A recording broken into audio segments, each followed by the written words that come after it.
Fox Sports. We are Black Hawks. We are St. Louis.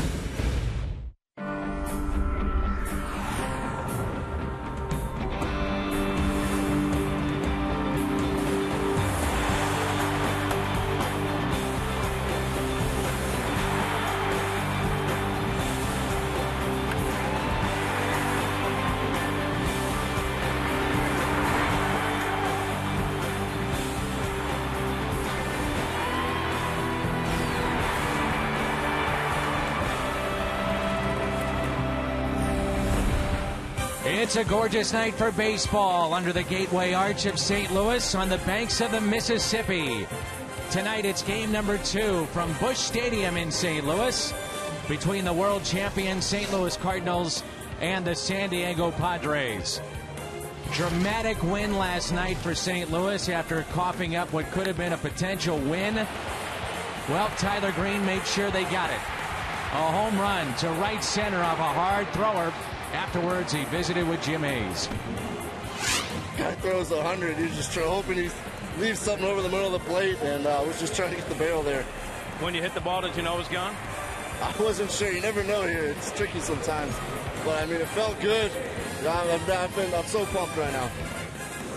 And let's hope that that carries over here to Game 2 tonight. Welcome to baseball, along with my partner, Rick Horton. I'm Dan McLaughlin. Delighted to have you with us. And, Ricky, obviously a very emotional and big win for the Cards. Yeah, nice win, but emotion is the big word, Dan. Cardinals coming off a 4-game losing streak, really a rough time on the road. They haven't had a lot of big emotional wins go in their direction. Last night was one of them. You saw the excitement of Tyler Green when he rounded first base. Hopefully that will carry over the rest of the series. When we come back, we'll talk it over with a guy that knows a thing or two about raising money for a great cause. That's Skip Schumaker. If you're a collector out there, you want to make sure and stay with us. We'll tell you why right after this.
Just outside the ballpark, San Diego and the Cardinals in game number 2. We know him as a very fine baseball player, but also even a better person. Skip Schumaker heading up the Stars for Baby Risa. There is not a more popular player in the Cardinal dugout than Skip Schumaker, and Skip is very close to this particular cause. Baby Risa, a friend of his, and a genetic birth disorder, a rare genetic birth disorder, and he's going to have an autograph session, and it'll be at Sunrise United Methodist Church on the 19th of July to help her out and help out the family. And again, that's Cardinals, Rams, Blues, the 19th of July. Skip Schumaker, no surprise there, making friends again, signing autographs. Volquez and Wainwright. A look at those two when we come back.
Cardinal fans remember him from his Cincinnati days. Hard thrower, but a really nasty slider and changeup. Cardinals need to get to him early. For the Cardinals, they'll go with Adam Wainwright. Wainwright has been up and down some this year. He needs to keep the ball in the ballpark, and his walks have been up the last couple of outings, but he is still the Cardinal ace. Good pitching matchup. Baseball right around the corner. We'll have more on Fox Sports Midwest after this.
Last night, his late inning heroics helped snap the 4-game slide for St. Louis. Adam Wainwright gets the start tonight. His rise back to prominence is headed in the right direction. He'll have to face Cameron Maben and Yonder Alonso, 2 stars the Friars hope to build their franchise around. Game 2 of this 3-game set, next on Fox Sports Midwest.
Fox Sports Midwest is brought to you by Budweiser. Great times are waiting. Grab some buds.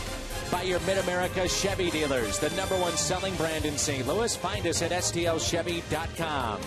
By Dobbs Tire and Auto Centers, #1 for quality tires and expert auto service.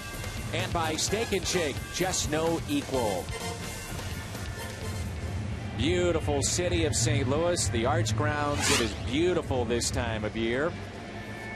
As the umpires are on the scene, what a perfect night for baseball here, Rick. It really is. The Cardinals coming off an emotional win last night. The game that looked like it might be over. Jason Mott wasn't able to get the job done in the 8th inning uncharacteristically. But the Cardinals behind Tyler Green were able to rally. And I know the fans here loved it, but I think the players even more so, Dan, had that sense that, boy, this was a win we needed, and they're going to have Adam Wainwright pitching game 2. Cardinals come into play tonight at 23-19. They've won just 3 of 11, but that 3rd win, as you mentioned, a huge win. And you have to have those kind of home runs, those moments along the way, if you're going to be a successful team. It's a physical game, but it's also an emotional game. And last night hit on the emotion, and we'll see if that carries over here tonight.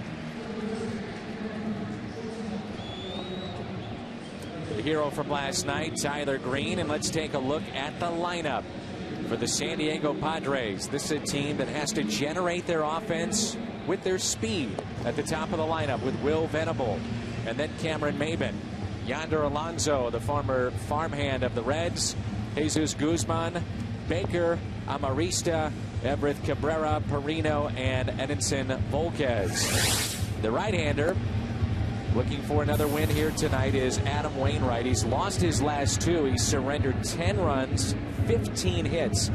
Take that aside, Rick. The real concern right now, how about the 9 walks in his last 2 starts? Yeah, you worry if that's an indication of maybe him not trusting his stuff anymore, and maybe he's trying to do a little bit too much, being a little fine. But walks never help you, and he is going to have to stay out of the middle of the zone, especially against Yonder Alonso. I think that'll be a key matchup here tonight. Alonso is hitting very well, swinging the bat well from the left side, and that'll be the guy that's the big test, I think, for Adam Wainwright. 2 seasons ago, Bud Black was the manager of the year in the National League when they won 90 games, and it's hard to believe, but this is his 6th season as the head man in there for San Diego. Well, manager of the year 2010, and really probably could have been that manager of the year again another season. He's had a couple of good seasons, 3 down seasons, and really his club really struggling, and they have 13 players, Dan. We mentioned it last night, 13 players on the disabled list.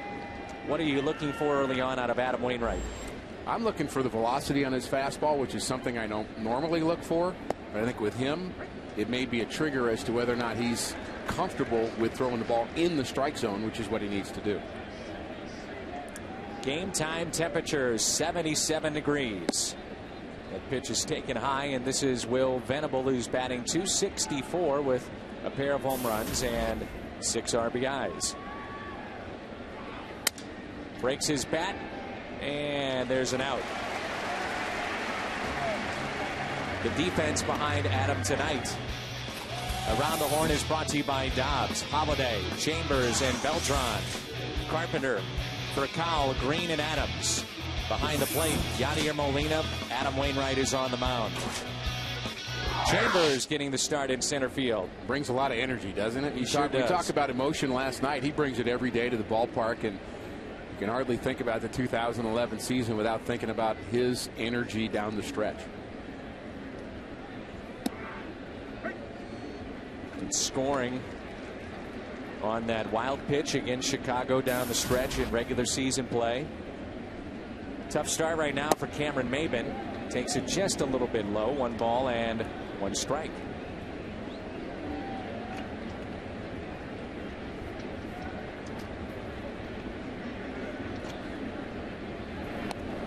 Maben trying to bunt his way on and pushes it foul. That last pitch was the cutter from Adam Wainwright, which is a pitch that he's given up a few home runs on this year, and he's got to keep that pitch down. The fastball early on at 91, not bad.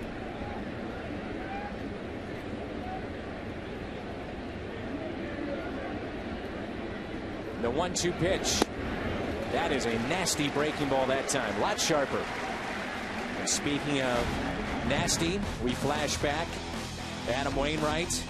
There's that nasty breaking ball, and he closed out every series back in 2006. After that, it was the Mets, and then it was Brandon Inge and the Detroit Tigers en route to the 2006 championship. Also, the common theme there was the breaking balls that you saw. Curveball on that last pitch you just saw. We know about Beltran, called 3rd strike, and then Inge a strikeout. The curveball is a pitch we often focus on with Wainwright because it's the most dramatic, and it really is his go-to pitch. But the fastball really sets that up. And the reason he's able to get a strikeout on Maben is he was able to get ahead of him, had a good fastball, a good cutter. Then that set up that pitch there, the curveball. It gets guys a little bit defensive at the plate.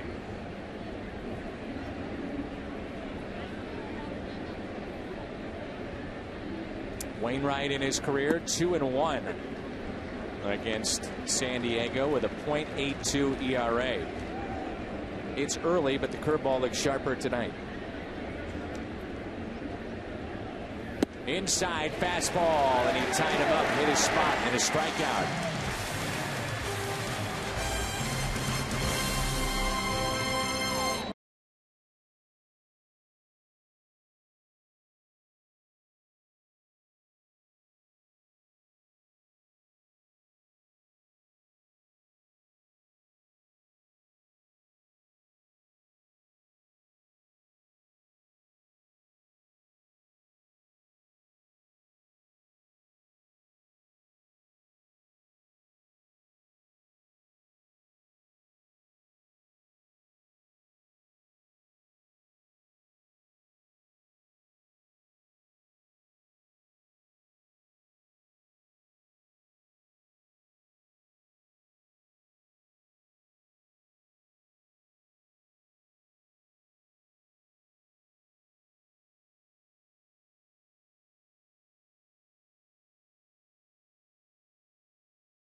let's take a look at the last pitch moments ago by Wainwright. And it was a power pitch from Wainwright. It looked like it might have been a cutter when we saw it, but we saw the grip up close, and we could tell it was just a four-seamer that had a little action to it, and he hit his spot up and in. Good start for Adam Wainwright. Furcal will lead it off, and then Carpenter, Holiday, Beltran, Molina, Adams, Green, Chambers, and Wainwright. The pitcher, they'll see, possesses a very good changeup when he is right. And that's when he's right. We just don't know if he is right now, and that's Edinson Volquez, the former Red. Last 5 outings, he's been pretty good. He's only had one bad start in that period of time. And Volquez, we know him from the Reds. He's got the changeup you mentioned, Dan, but he also has a very sharp breaking ball at times. And when the breaking ball is good, it's dominating. Rafael Furcal leads it off. This time last year, he was toiling with the LA Dodgers. And Dee Gordon was on his way to being the everyday shortstop. What a difference a year makes as Furcal is having an all-star type campaign. He's batting .350, 2 home runs, and he's driven in 21. He's done a nice job of getting things started in the right direction as a leadoff hitter for St. Louis. And be important tonight, Volquez is a guy that when he struggles early. One of the things they've told him is come out throwing hard. Come out with your best stuff. There are a lot of times he doesn't. In inning number 1. There's that power changeup. 1 ball and 2 strikes. Difference between a power changeup and just a regular straight change is the power change you can get some swings and misses on. Because it's going to sink, it's going to move a lot, and you'll use it as an out pitch, and he'll do that. Volquez has been traded twice now in his career. I guess there's a couple of ways to look at that. One, the team that trades you away, that, well, they just don't want you anymore. But then you look at the names that have been involved in those deals, and one was Josh Hamilton. He came over from Texas to Cincinnati. That was the Hamilton deal in 2007. And then last year, 4-player deal, Matt Latos going to Cincinnati. That's a fair ball, and Volquez is at the bag. So pretty good deal all the way around, especially from the San Diego perspective of things, and getting 4 for 1. Volquez acquired by the Rangers, was not drafted, and then signed.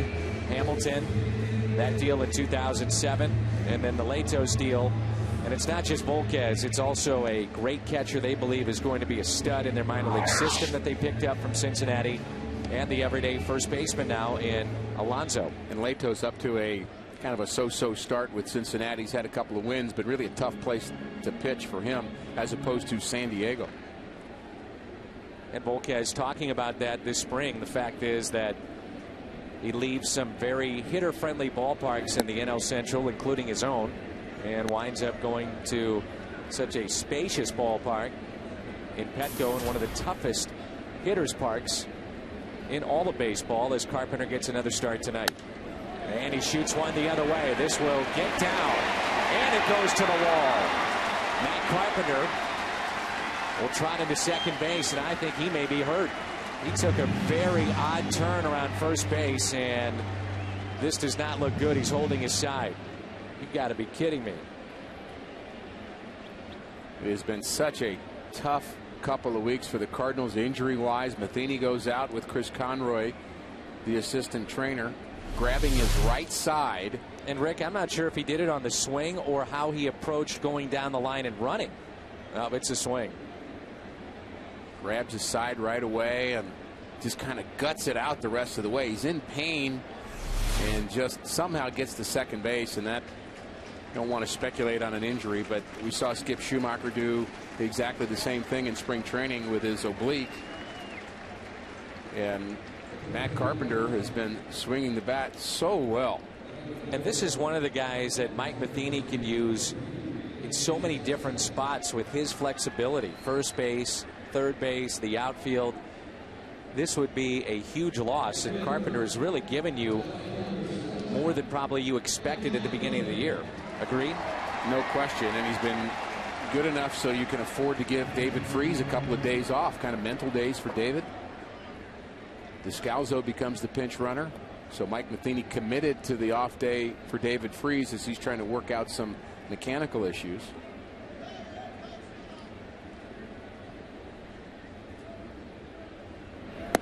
Holiday takes a ball upstairs. That is hard to imagine that now Matt Carpenter is hurt. Just by watching him, you worry about, you know, the rib cage in that side area, which can linger for weeks, if not months. Cardinals have already been pressed into bringing up Matt Adams before they wanted to.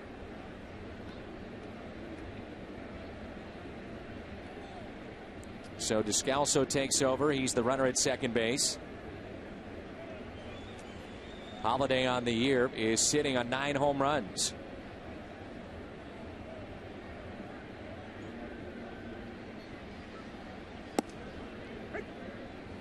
A high strike and away, but Holiday let it go for the strike, and it's 1-2. Against Volquez, he's 5 for 12, pair of home runs.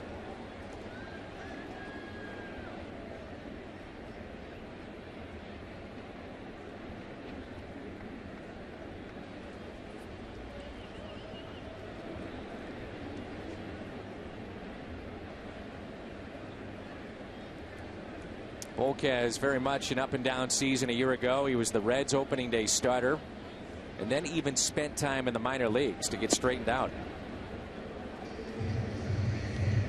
And this is a guy that has been an all-star before in his career. He has top shelf stuff, and there's no question about that. And there are some times when the Cardinals saw him early. First game he pitched against the Cardinals, he was electric.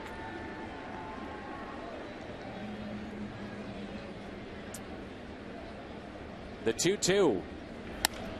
Grounder to short. Advancing on the play. Descalso to third. And there's 2 outs. A look at the defense for San Diego. Guzman, Maben, and Venable in the outfield. Perino, Cabrera, Amarista, Alonso along the infield. John Baker is behind the plate. And around the horn is presented by Dobbs. So Bud Black is saying, I don't feel sorry for anybody else. I was thinking the same thing. Don't tell me about injuries. His list is a little longer than the Cardinals. But I would dare say he doesn't have the same key players on his list that the Cardinals do.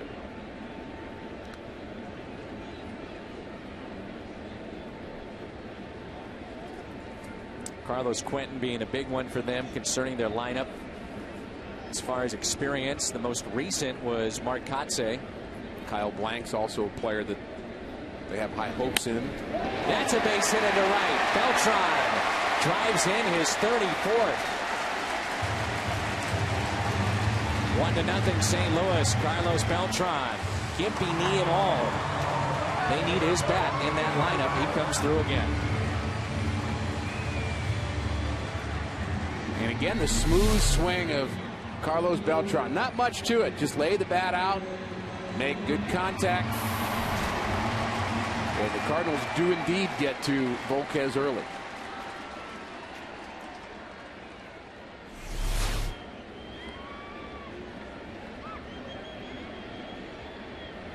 But it may have come at a price. So again, if you're just joining us, it could be the side of Matt Carpenter on a swing. Turned into a double. He was hurt on. This team is already missing Lance Berkman. Out with a knee injury. That's a foul ball. The Cardinals did get a second opinion on Kyle McClellan, which did confirm the first that he does not need surgery. So that's good news. And Mike Matheny also saying before the game that Alan Craig will be back by June 1st and John Jay by May 31st, when those 2 players are eligible to come off the disabled list.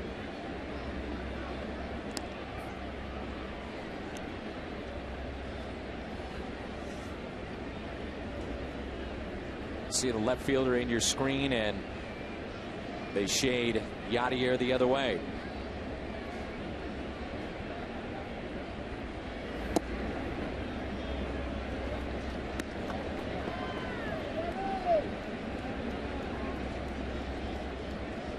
If he was healthy, you'd think about the chance of Beltran stealing second base. He's too shy of 300 for his career. Big word, though, is if. Beltran has been playing really probably about 80% would be my guess. Still swinging the bat, but he's not moving quite as well in the outfield or on the base paths. And he can run when he has to, but Cardinals just need him in the lineup right now. And all that news you're talking about June, I think Mike Matheny's worried about May 22nd. There's a backhanded play, nicely done, and takes the hit away from Yadier Molina and potentially an RBI. The play by Perino, we saw him at short last night. 1-0 St. Louis.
Be Cardinals manager Mike Matheny.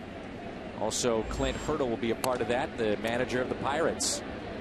Fly ball to Chambers, making his first ever big league start tonight. We saw him as a defensive replacement last year and a pinch runner, but making his first start, and that comes at center field tonight here at Busch Stadium.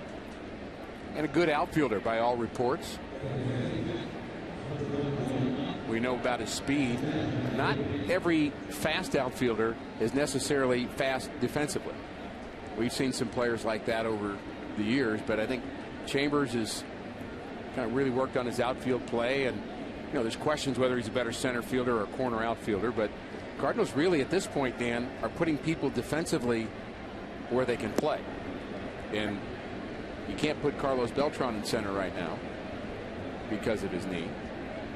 And that's something that, you know, Mike had talked about, if healthy with this team, that you would see a Beltran, because of his flexibility as a switch hitter, to play against lefties and sit John Jay if need be.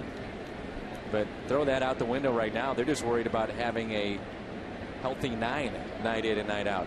Our discussion about 10 days ago is, what in the world are the Cardinals going to do when Alan Craig comes back? Where are they going to put it? Just get some healthy bodies out there now. Right. So on the bench for Mike Matheny, Cruz, Robinson, and Freese, Skip Schumaker, the lefty.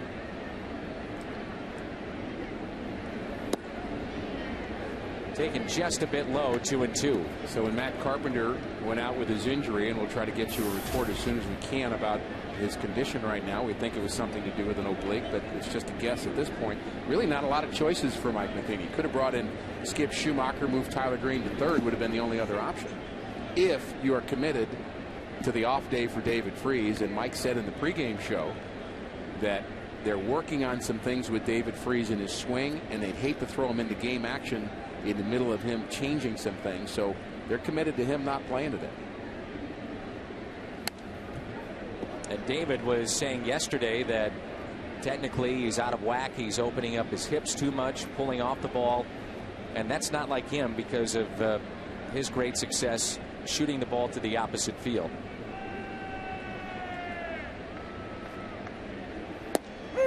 And that is a strikeout.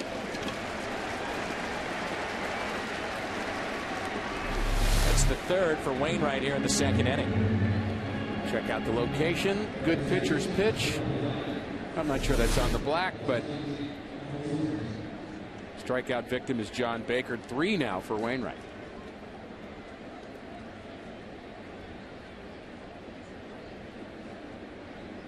Marista gets a start again in this series. 5'7", 150 pounds. Had a big night against the Angels over the weekend, and he's trying to make a case to play more since his call up. 6'7", reaches for it, puts it away, and a guy that weighs 250 will lead it off when we come back. It's 1-0 St. Louis.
Toyota keys to the game. Good walk to strikeout ratio, 12-27. Opponents hitting just 220. And again, he can be very good, very dominating.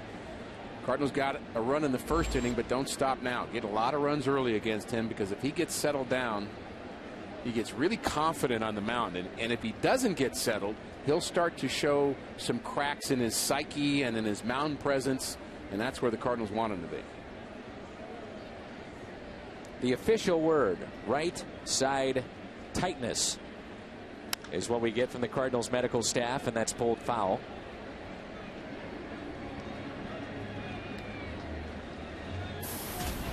Matt Carpenter, the flexibility of all the positions he can play, but also the fact that he was hitting fairly well against lefties this year too.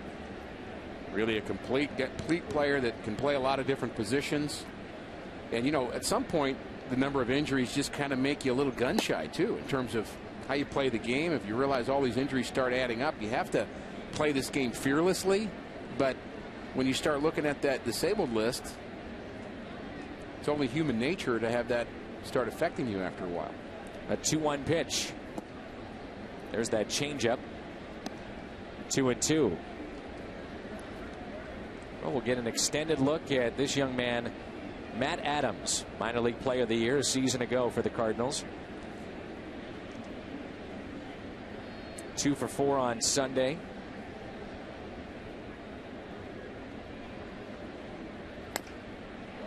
And breaks his bat. Goes 2 for 4, and he gets the baseball Sunday night. Sent it right back to mom and dad in Phillipsburg, Pennsylvania. Mentioned last night that he attended Slippery Rock University. That's a Division II school. He was an All-American there. And then once he got to the professional ranks, he just took off. In his minor league career, he has averaged an RBI every 4 at-bats. That's pretty impressive. The 2-2. And one of those players that just keeps developing before your eyes. When you draft a player, you're never quite sure, especially the guys from high school or Division II, maybe even some junior college guys. You're not sure how they're going to compete against the best of the best. And it seems to have brought out the best in Matt Adams. He just keeps getting better and better. Here's a 2-2. Just got a piece. We had a season ticket holder event for season ticket holders in the bleachers. And that exact point was talked about. Cardinals front office giving a presentation on some of the young players, and Adams obviously was brought up. But Mr. Gersh, the assistant GM to John Mozeliak, was talking about the fact that, you know, a baseball draft is completely different than what you see sometimes in hockey and definitely in the NFL. You draft a guy in the NFL, high picks, they're expected to play next fall. No question. These guys, it takes time to develop.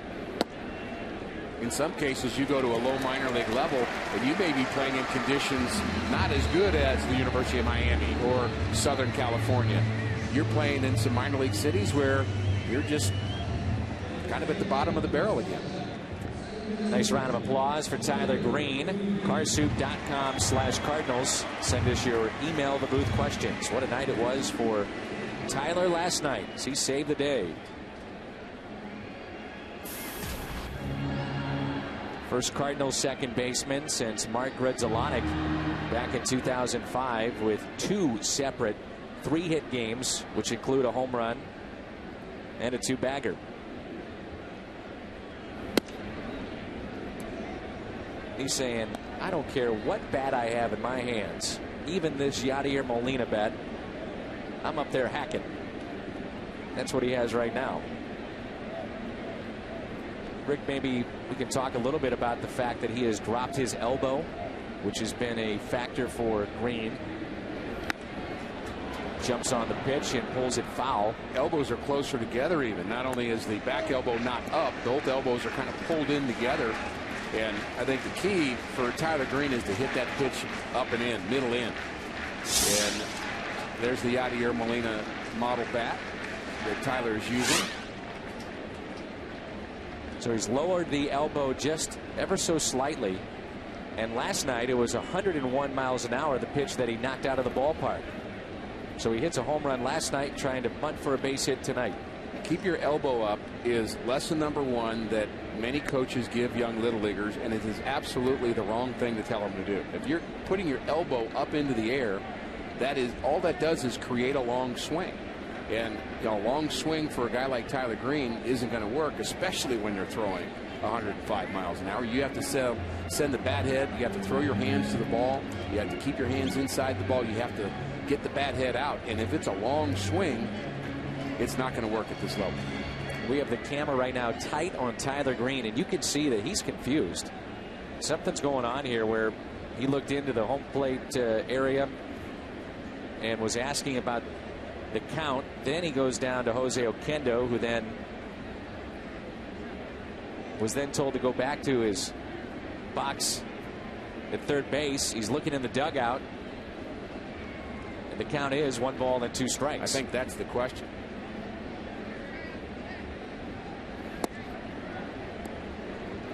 Right down the middle, ball 2. Well, now we got the count right. I think Volquez is thinking the same thing we are. That was strike 3.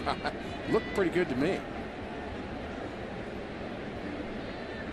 Tyler will take it, evens it up at 2-2.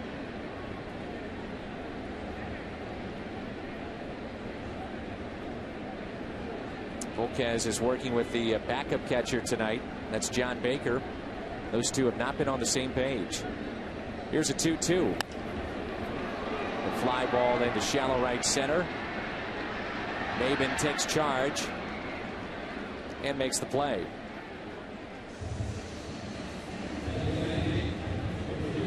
Brings in Chambers.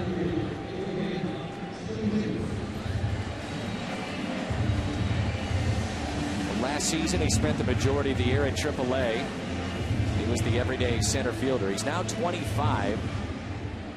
And here's another guy that you talk about, Ricky, that you just don't know what you might have. A 38th round selection. There are over 1,100 guys picked in front of Chambers.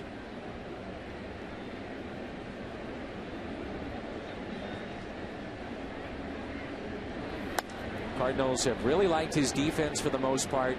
Adds an element of speed. Made 10 appearances, you might remember, in postseason play.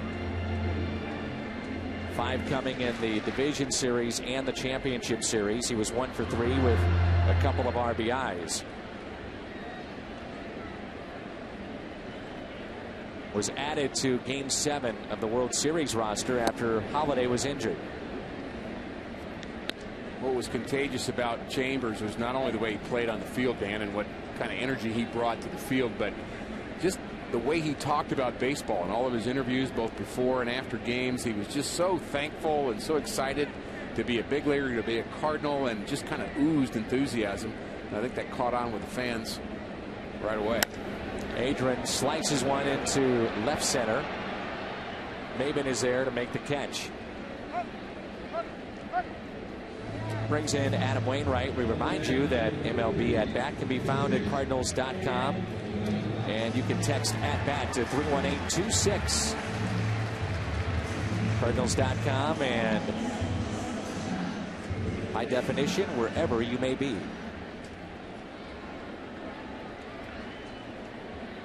They really like Cameron Maben, by the way, in center field. You've seen him a couple of times now in this inning. One, he took charge in shallow right center, and that ball just slicing off the bat of Chambers. Long, lanky, and he can fly in center.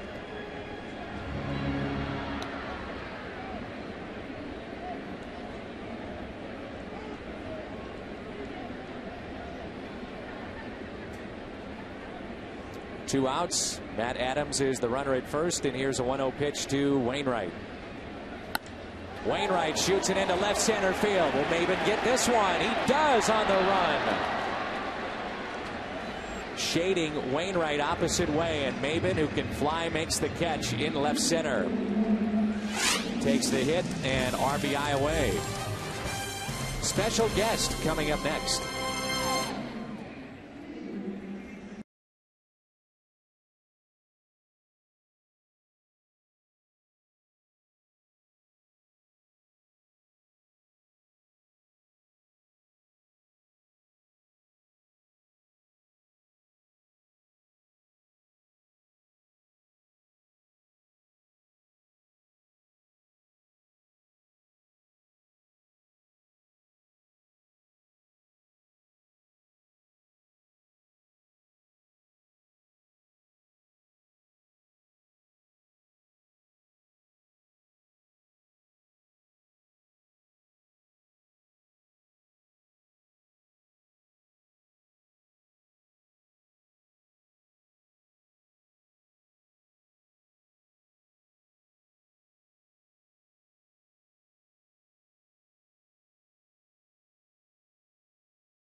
2-0 St. Louis as we move to the top of the third, and our special guest is Scott Terry. And we have the Cardinals Alumni Kids Clinics ready to fire up. Every time I see you, I'm happy because I know summer's just about here. Good to see you again. How are you? Yes, you too. Oh, we're ready to go. It's our 8th year. Can you believe it? That is hard to believe. And some of the biggest names that the Cardinals have had in recent memory are part of this. And Scott Terry, mind you. Yeah, can you believe that? Yeah, they actually involved me. That's hard to believe. That's great. The Cardinals Alumni Kids Clinics as we get a look at Wainwright back to work. And what that is, one-day clinics, and it's boys and girls ages 7 to 13, and it's baseball fundamentals. And I know that you and many of the former players really enjoy this. We do. It's a great way to give back to the community. It's a great way to catch a rapport with the kids and to get them started on their way, or to help them with wherever they are in their careers, and pass on some knowledge and have some fun for a day. Can't beat baseball in the summer. It's awesome. And coming up in early June, Fairview Heights, June 12th and 14th. Just log on to cardinals.com/clinics. So moms and dads out there, cardinals.com/clinics. And you guys are all over the Metro St. Louis area, so you're working a bunch. Yeah, we have. We added a new place. We're out at Highland, Illinois for the first time this year. Last year we added Columbia, Illinois and Arnold.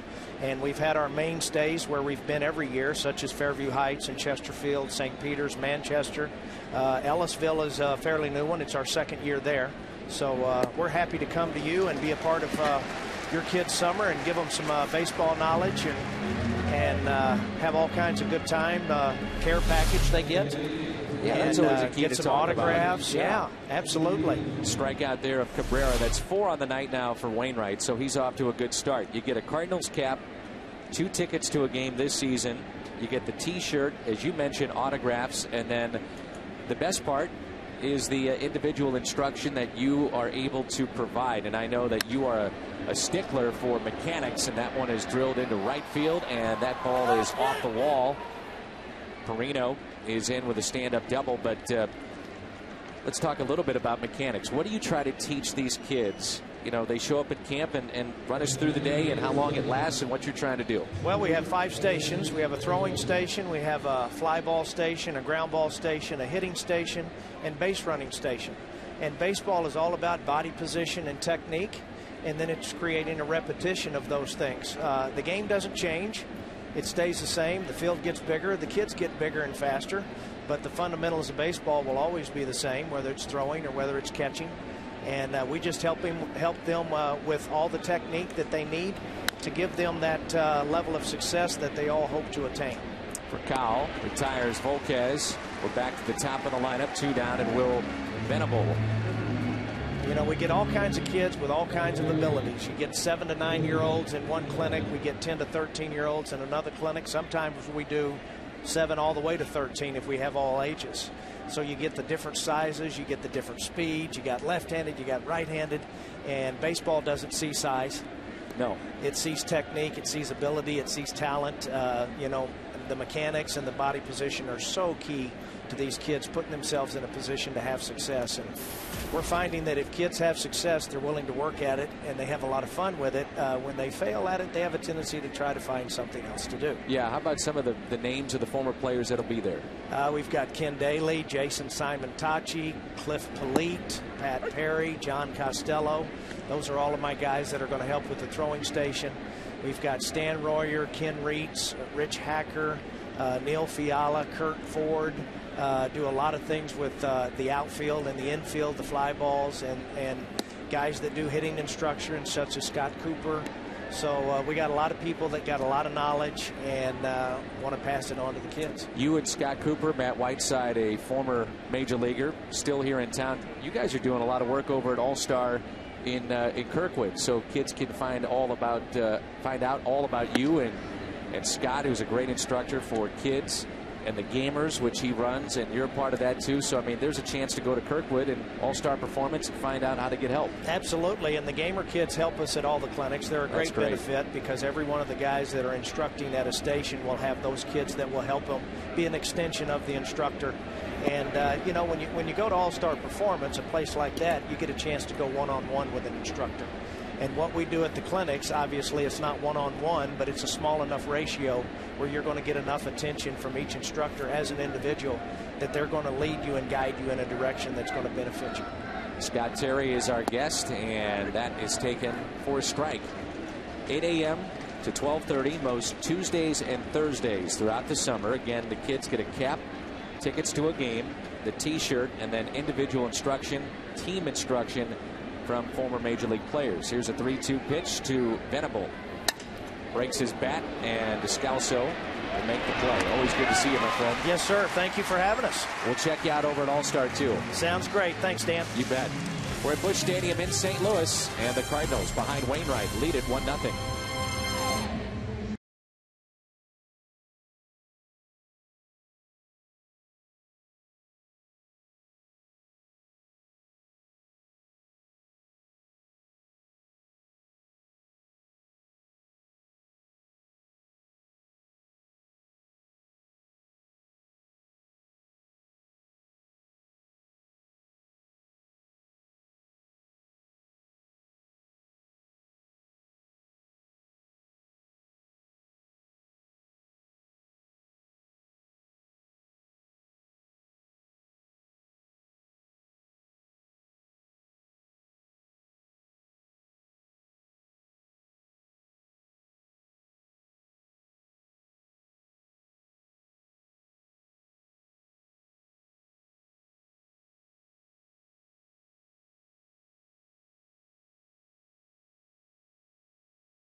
Cardinals baseball is brought to you by MyKiaSt.Louis.com.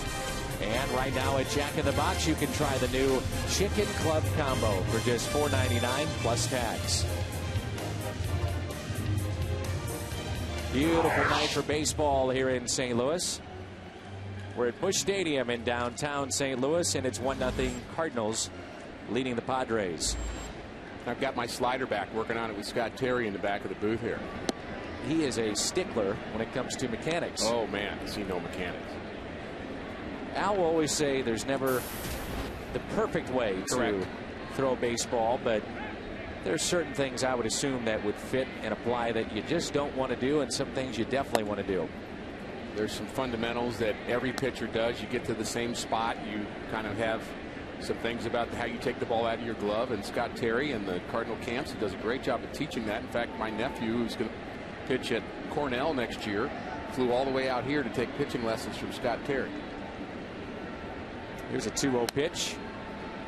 Scott, I mentioned, along with Scott Cooper and Matt Whiteside, they're located at All-Star Performance in Kirkwood, and they have done just a wonderful job in trying to help kids in this area get to that next level. And some of the big leaguers in the offseason, you'll find them working out at that facility. It is second to none.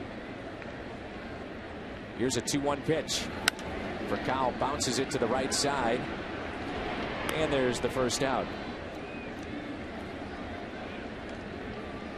Our game time temperature here in the Gateway City, 77 degrees.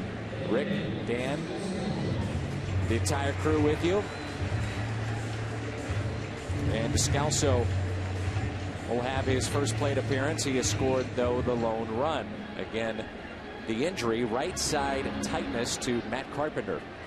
Started at third base, picked up a double, and then had to leave.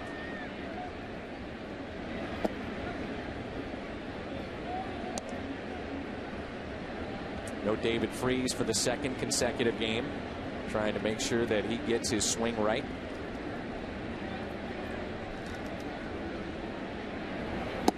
Daniel Descalzo and Tyler Green both participated with the DARE program prior to the game with me, and they had a number of students out here talking about the DARE initiatives, and many of them here at the ballpark. And Daniel did promise them, actually I promised for him that he hit a home run in this game. That's not going to help. That's not a good start. Then I found out he wasn't starting, which made it even worse. But Daniel Descalzo did hit a game-winning home run last year on the DARE day at the ballpark. Daniel is 0 for 1. And we have a big telecast coming up. We always love doing this. It'll be Friday night, and it'll be carried on the American Forces Network. Army soldiers from Missouri and Afghanistan, their families will be in attendance. It's always an emotional telecast for us, and that'll be on Friday night.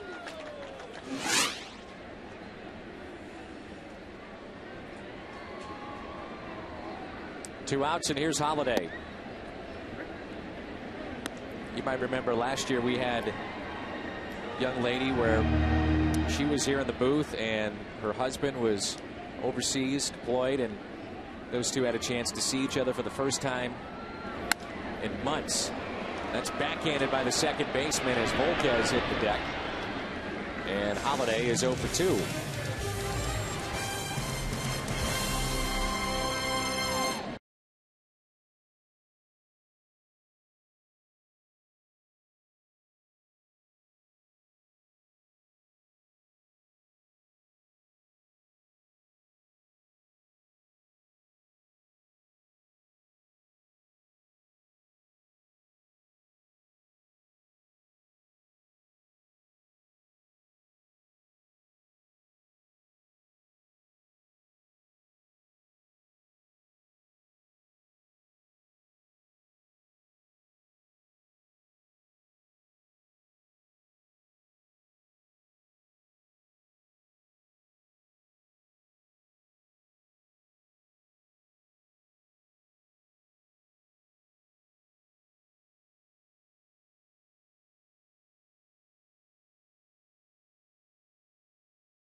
Tourism, go to visitmo.com to start planning your next Missouri getaway. And right now you're looking at Johnson's Shut-ins State Park in Middlebrook. And Johnson's has been a favorite of state parks of many visitors for many years. And the park is a geological wonder, and many people enjoy its beautiful day use area. That's Johnson's Shut-ins State Park in Lesterville. And you can just see so many great places to go, and parks, areas around here in St. Louis, but across the state. Visitmo.com. Beautiful state. Very proud of it. Adam may have gotten away with that pitch, and a fly ball to Chambers for the first out. But so far, so good. Maben is 0 for 2 as we play here with one out in the top of the fourth.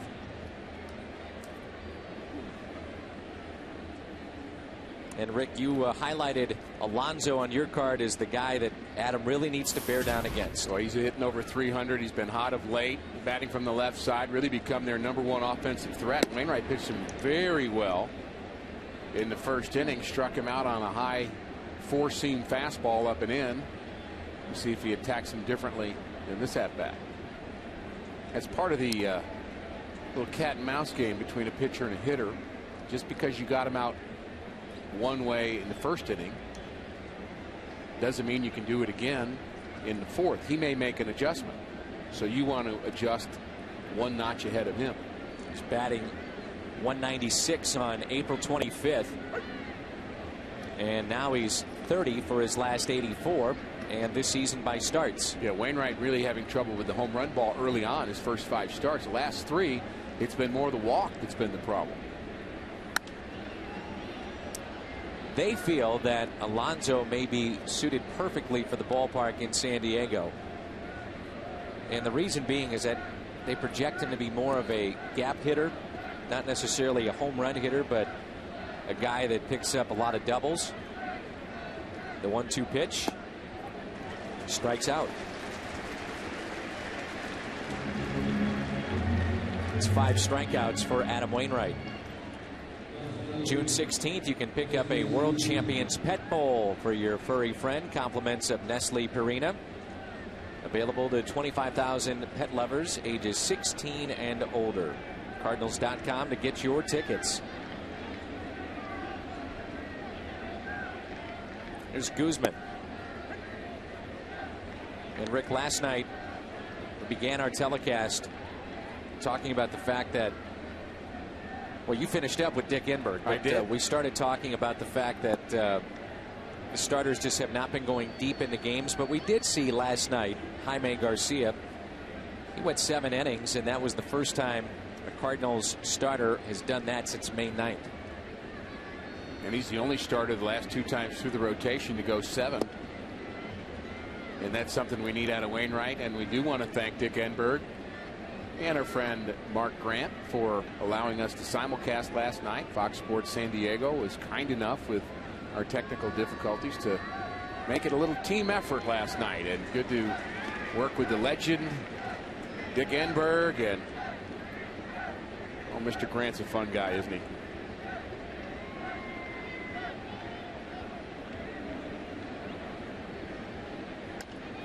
There's a breaking ball. He was fooled by it. Puts it in play. And stepping on the bag, Matt Adams. A 1-2-3 inning for Wainwright. He looks sharp tonight. Middle of the lineup is coming up.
The cat fight with Jim Hayes tomorrow at 6:30, only on Fox Sports Midwest.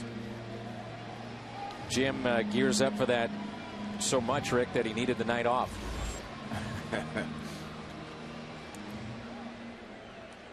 You have nothing to add to that? I don't. I mean, I left it wide open for you to take your shot. I always have to be careful with the cat. Put it on a tee, you know? Yeah, no, don't want to take a shot at the cat. We miss him when he's not here, and he adds so much to our telecast. And I do appreciate the cat fight. As a way have you been on it yet? I have been I've been a cameo guest, is what he calls me, where I just kind of walk through, but have not. Wait a minute. You have not been the actual. I have not been the lifeline. That's kind of a pressure situation. You're supposed to know some answers if you do that. But I've just kind of did a little pass through a couple times. So you're telling me that you just showed up on the set and then, just walked right on by and that was it? Alfred Hitchcock. Very nice. Stealth. 0-2 the count on Carlos Beltran. Well, Volquez was saying that he needed a fresh start, and he gets it in San Diego. He had to serve a 50-game suspension at one point for a banned substance. He also has been coming back from Tommy John surgery. I found it interesting as Beltran is 2 for 2, but he said he came back, Rick, at about 9.5 months, and it didn't take him all that long to sit there and say, you know what, I'm not right. And I think at times we've seen that with Adam Wainwright. Yeah, he's got a way to go to get back to the Wainwright that we've seen in the past, but I don't think anybody's too worried about Wainwright paying the price to get there, and Cardinals fortunately have gotten good results from other starting pitchers, so it's been less of an issue.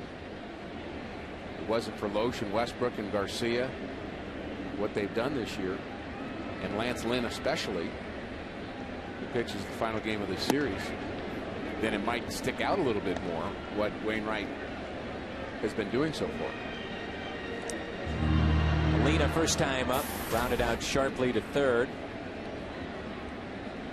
A good play by Perino to take a hit away.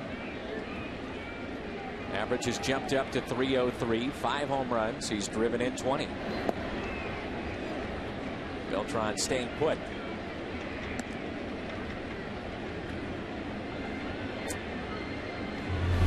Wonder if he was crossed up here.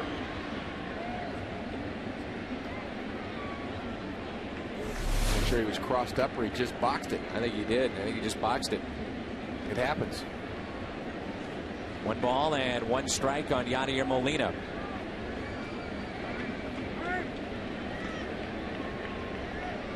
Volquez is from the Dominican.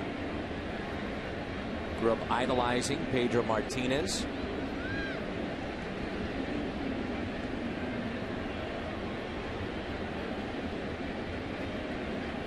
Runner goes, and it's hit out of play. And Volquez here at Busch Stadium, 0-2 ERA over 7. 15 hits allowed, 6 walks in 12 innings. As a member of the Cincinnati Reds.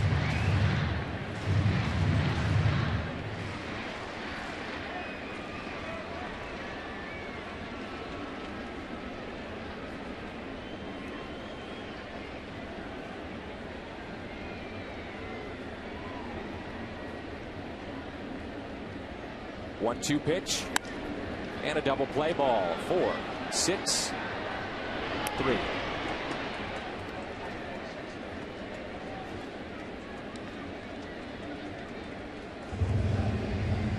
Volquez's numbers, his career against St. Louis, he had a very good first start, 7 innings, no earned runs, and that's that game where we were talking about him being electric.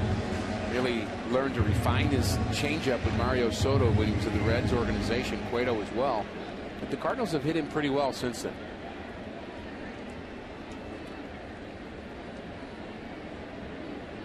Matt Adams walked his first time up and then was left stranded.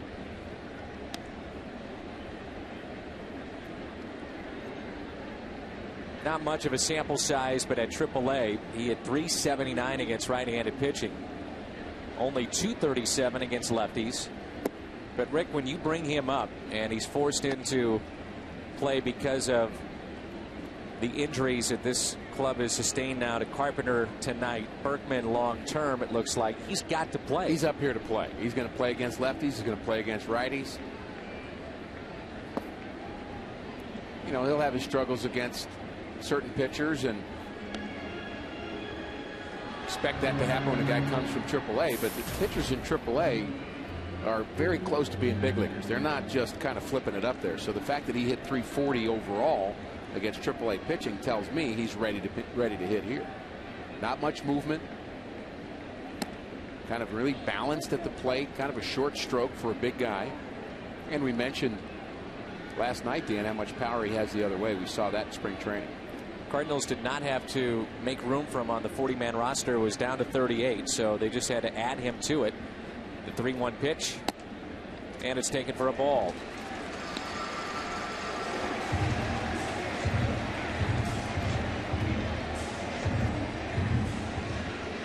2 walks, and both have been to Adams.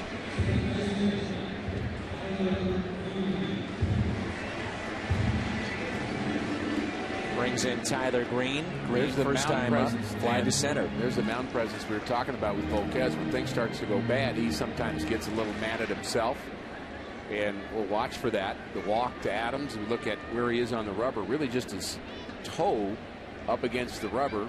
You know, the rule book says you're supposed to have your foot in front of the rubber. It's not enforced, however. Maben makes the catch. Cardinals strand their second runner of the night. Both times it's been Adams.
Brian McCann, who works in our truck, had some very sad news to pass along, and all of us affiliated with Fox Sports and the Cardinals are sad to learn of the passing of Phil Harmon, who was a great Cardinals fan and a season ticket holder. So to Phil's family, very sorry about the news, and he will be missed. That's Phil Harmon.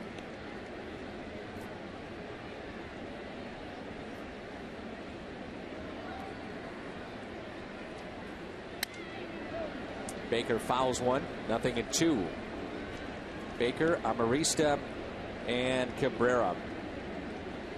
6 left-handed bats in the Padres lineup, and Wainwright has done a nice job of jamming the lefties with his cutter. We mentioned earlier, Dan, that was the pitch where he's given up some home runs early on with the hanging cutter, but he's getting that pitch in on lefties. We've seen a number of jam shots already, and there he's going to go back in again. Same pitch. That ball is hitting not exactly near the hands of Baker, but more towards the hand than toward the barrel of the bat. And that's where you get those weak fly balls and broken bats. Here's the 0-2. Bounces it in the dirt. Good pitch. Adam has struck out 5. I'm sure in the back of his mind, Rick, he's wondering, when am I going to turn the corner? You know, here's a guy that has been a 20-game winner. Some believe he should have won the Cy Young once, if not twice. He's a candidate at least, and in the conversation for 2. He's closed out a World Series, so he's been at the top of the game. And here he is getting beat up a little bit at the beginning of the season, unlike any time in his career, possibly. Certainly here recently. Recent being the last 4 or 5 years. There's a difference between thinking about when you're going to turn the corner and working to turn the corner. And I think the elite athletes know how to work towards what will get you to turn the corner instead of spending a lot of time thinking about it. You can think all you want, but that tends to get you in trouble. You start to lose the confidence. You start to wonder instead of doing something about it by working towards it. And I think Adam Wainwright's doing just that. That's 6 in a row.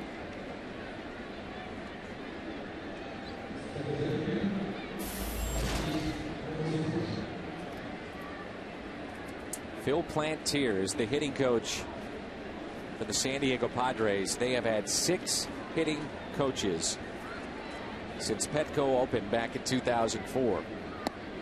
So do you want to run? Do you want gap hitters? Do you want guys that hit for average? Do you want high on base percentage, home run hitters? What do you want? Well, 6 different guys have tried it. How about a common voice? Yeah. Plantier spent a year with the Cardinals. Finished up in St. Louis. Best years with Boston. The shallow left in for Callas there for the out.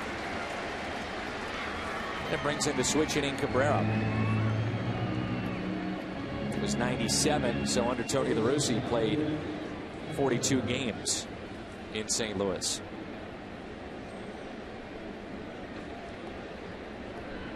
Familiar face down at third base, Glenn Hoffman. He's in his 7th year. He's been around a long time. It's Trevor's brother. And then down at first, you have Dave Roberts. He'll always be remembered for the steal. Back in 2004, Dave Roberts was a member of the Boston Red Sox, 9th inning, and it looked like the Yankees were set to sweep Boston. And Dave Roberts came up with a steal after Kevin Millar had walked. That set the tone for Game 4.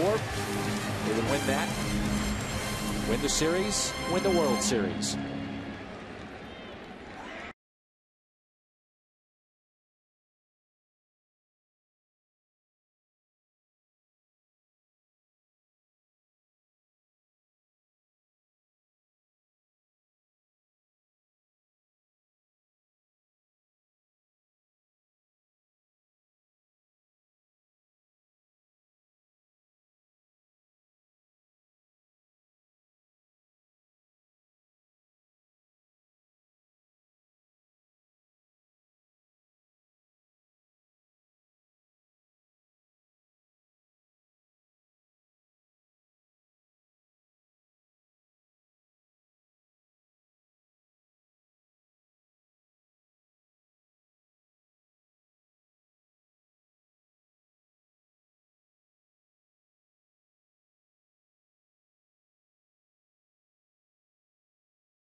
Adam Wainwright with 5 solid innings, and we'll look at his delivery. He starts out looking to the ground, but then he picks up the target, drives to the plate, and by this time his eyes are locked on the Yadier Molina.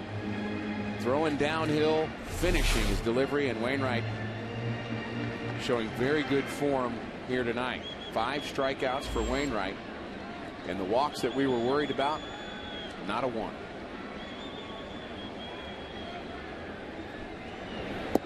Here's Chambers, and he looks at a ball low. Fly to center his first time up.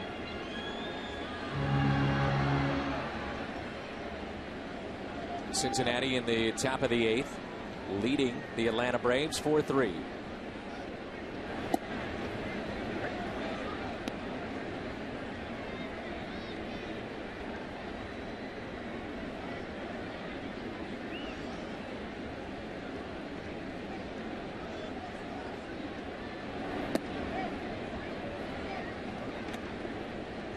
If you're a Cincinnati fan, you wonder what if they did not trade Josh Hamilton.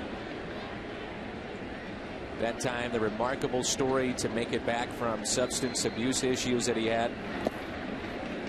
And I think we all have seen he's pretty talented. Man, is he good. Well, he may also have needed a new place and a new start and a new life somewhere else, too. And had a lot of baggage he was bringing to the ballpark and personal demons he had to fight. And just really credit him for all that he's done to get his life straight. And he is a remarkable player. He was a remarkable player before he had those problems. But his story, for those who've not read it, the details of his story, it's just mind-boggling what he endured. Have you read his book? I've read excerpts of it. It's remarkable. It's Tampa Bay's first selection, first overall back in 1999. And that is a base hit for Chambers. You know what's overlooked, though, Rick, in that situation?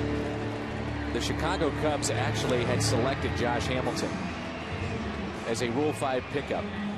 And then the trade happened, and he wound up in Cincinnati. Starting at 4:45 every Friday home game, it's a Busch Bash. And this Friday, your former teammate will be out there. Vince Coleman, Cardinals.com/promotions. We have an exciting player on first base right now in Adrian Chambers. Vince Coleman, very exciting player in the 80s. Wainwright, potential bunt situation. He does handle the bat pretty well, although this year, Dan, his average is down a bit. And I wonder if that doesn't have something to do with the elbow issue that he's had and being very careful about taking too much batting practice, perhaps. He's kind of abandoned his new style of hitting. He had been putting his bat, kind of resting it on his shoulder. Is bunting here. And takes the first pitch low. Jaime Garcia has 6 hits to lead the Cardinals pitching staff. But how about that? Josh Hamilton was actually selected by the Cubs, and that's overlooked, and then traded to Cincinnati. Rule 5 guy, so then he's got to make the team to stick. Obviously he did, and the rest is history.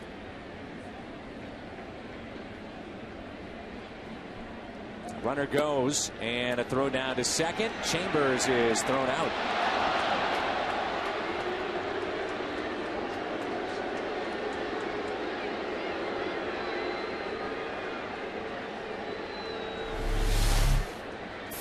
Decent jump for Chambers, but the throw right on the money. And he might have been safe. Close play.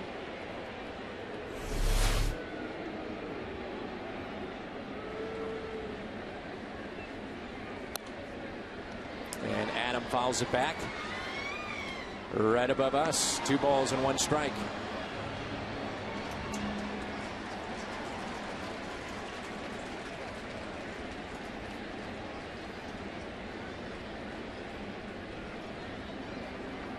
Took a very fine play by the center fielder, Maben. First time that Wainwright was up as he shot one into the gap in left center, and it was tracked down. Only 5 hits combined in this game, 4 for St. Louis.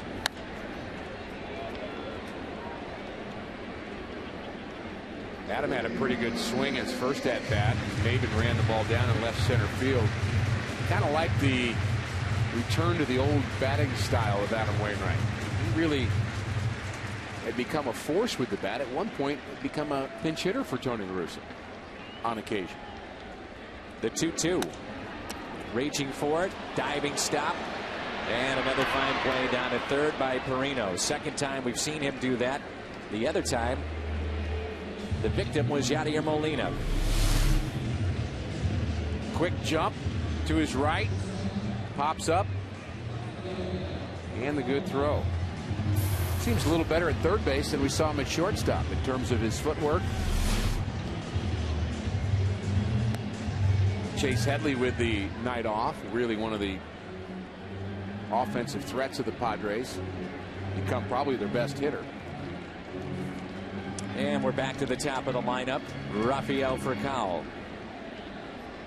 Cardinals have talked about in the upcoming draft looking at shortstops, and you're always looking at pitching.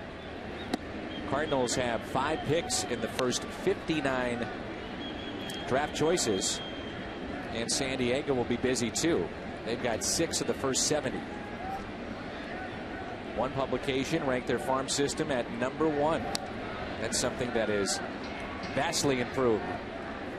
for John Vooch, farm director, and John Mozeliak, last 2 to 3 years, the farm system of St. Louis.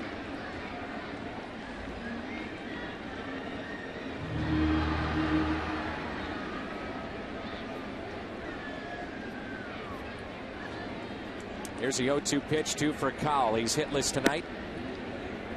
One of the players that is of intrigue for a lot of people around here, and I know for the guy in the dugout, Tate Matheny, who is Mike's son, an outstanding player, the high school ranks here locally. Off the end of the bat, Maben has a long way to come and makes the catch. Would Mike want his son in St. Louis? The answer to that may surprise you. We'll talk about it when we come back.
And Soup is 2-2 in his return to the big leagues. Quite the story with the Padres.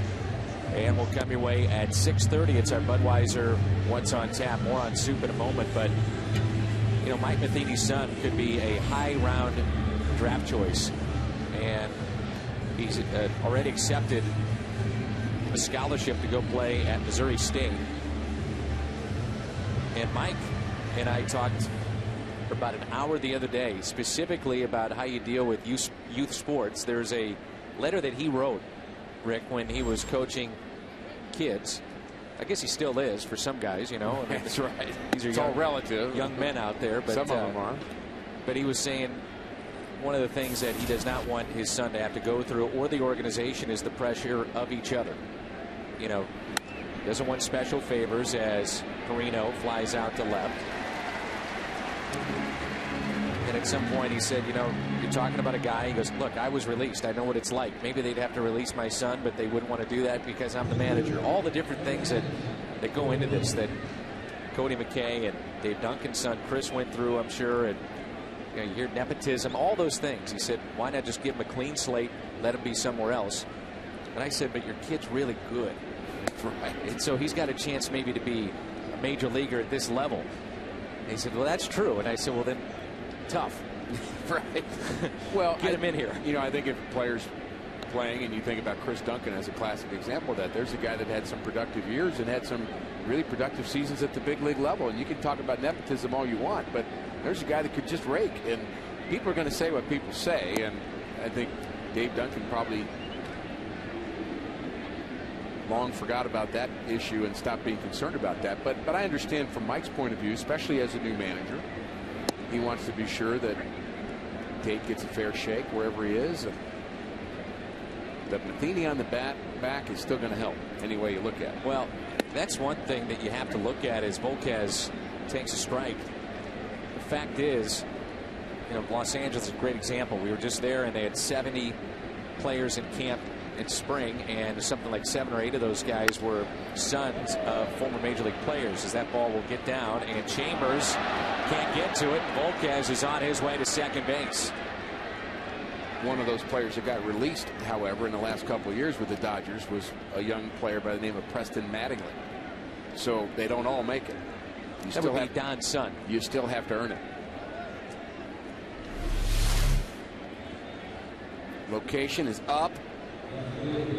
Looked like it may have been a cutter or a fastball they just got underneath, and Chambers maybe took the wrong route on it, and it gets past him, but the double is probably all that Volquez would have had anyway, and not sure can fault the route of Chambers very much. I think Wainwright would certainly like to have that pitch back. Volquez does not swing the bat very well.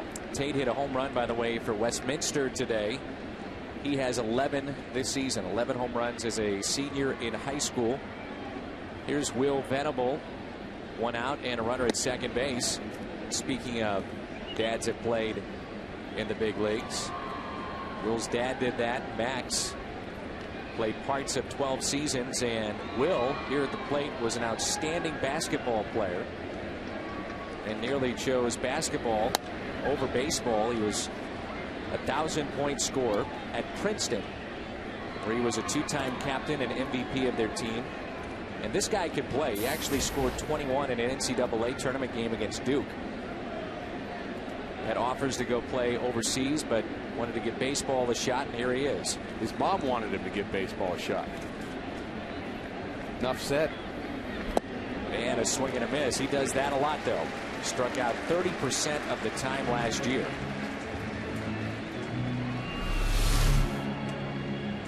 Two away, and it brings in Maben. Hard, sharp curveball, good location. Wainwright's been sharp.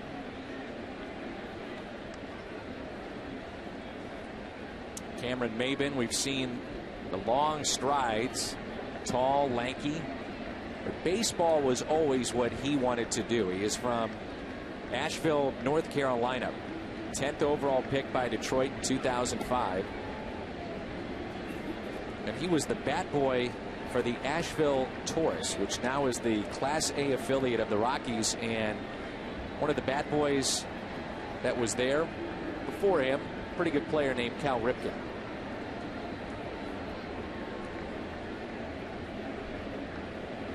Sounds like the way to get to the big leagues, be a bat boy in Asheville. Well, Maben said that being around guys that were professional athletes did show him the proper way, in his opinion, to play the game. And they'll tell you, San Diego will tell you, Dave Dombrowski, when he had him in Detroit, the outstanding GM, said this guy will give you everything he's got. He's a world of talent, but he also will try to apply everything he's got in that body to be a winner. Dan, I played in Asheville, and that just makes me think of all of the hundreds of cities around the United States where baseball is being played throughout the summer, where the guys that we're talking about being drafted are going to start, and they're going to build some allegiances as young players and hopefully get to the big leagues. Nice play by Furcal. Maben is over 3. Descalso, Holiday, Beltran coming up.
Largest 4G network, AT&T, where you think possible. And find a helpful servicing steel dealer near you. Visit steeldealers.com. The Central West End in St. Louis. What do you think, about 8 minutes away from here? Just about. Beautiful part of town. The bars, the restaurants. People outside on a night like tonight.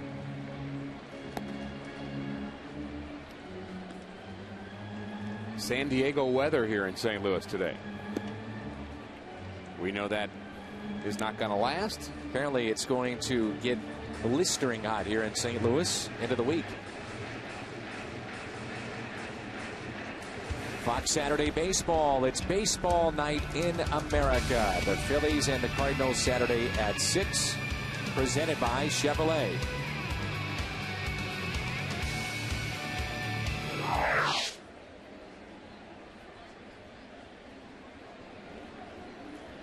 Daniel Descalso will lead it off. Second spot in the lineup.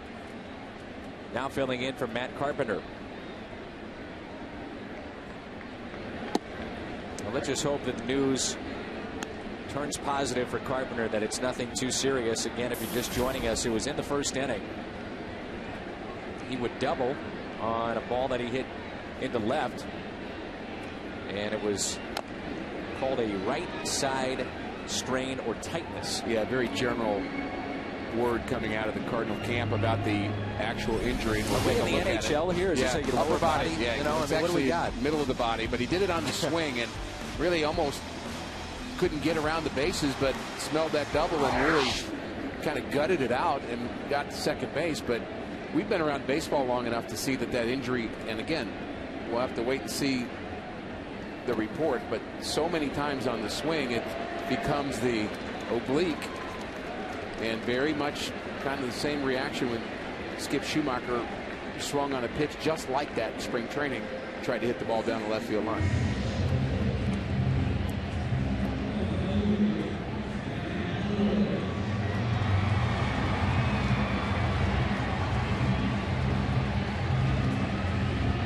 Matt Holliday tonight is grounded out to short and grounded to second.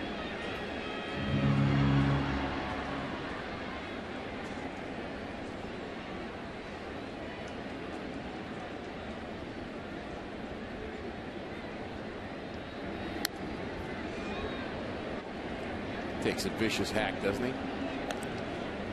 Have you ever seen a time where, you know, all of a sudden he feels he's fooled and then just kind of lays up on the swing? I don't think we've ever seen that. No. We've seen a check swing, but not where he's just very easy with the bat through the zone. Big gap, as you just saw there in left center.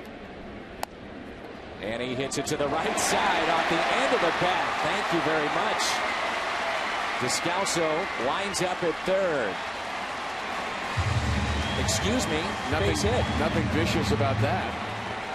But the results were good for Matt Holliday, his first hit of the night. Had to swing as if he was trying to hit the ball to the right side, but pulls off it just a bit, hits off the end of the bat. First baseman holding him on, that's Yonder Alonso. And Descalso was hit by the pitch, advances to third. Beltran had come into play tonight. 0 for his last 8. That has changed. RBI single in the first. Base hit in the fourth. Runners at the corners. Slices it down the left field line and foul. Boy, look at this crowd here tonight. And we had over 40,000 in the ballpark for a Monday night. No disrespect to the Padres, but not a lot of household names. I feel like Rick Pitino. Tony Gwynn is not running through that door. Right. Okay? Right. Dave Winfield is not coming through that door. It's a credit to the fans that come out.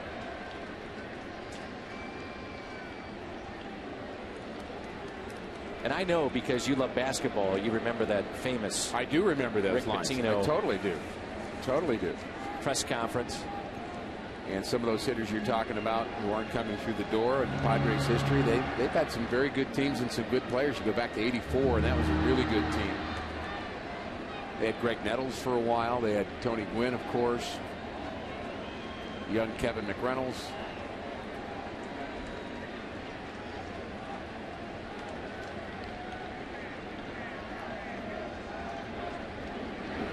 Gary Templeton maybe did not have his best years in St. Louis in some ways, although he did have good years. But when Whitey came, certainly that trade is a memorable one for Cardinals.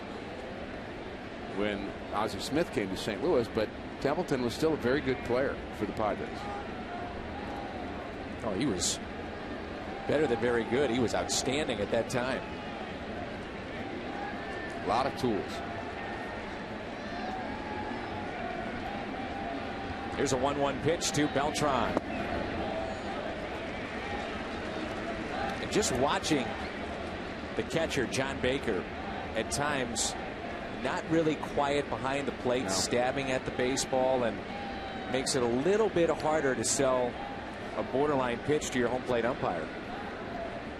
Some of that may be the movement on Volquez's pitches, especially the off-speed pitches, and he's, you know, not the normal catcher either, so that's part of it.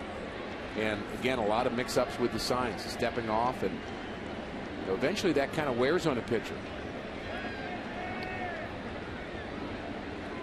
Here's a 2-1 pitch to Carlos Beltran. Big gap in right. Chops it towards first. Alonso fires to third. Play at the plate. Descalso is safe. He's in there. Safe. And we'll have an argument. Somehow he snuck the foot in there.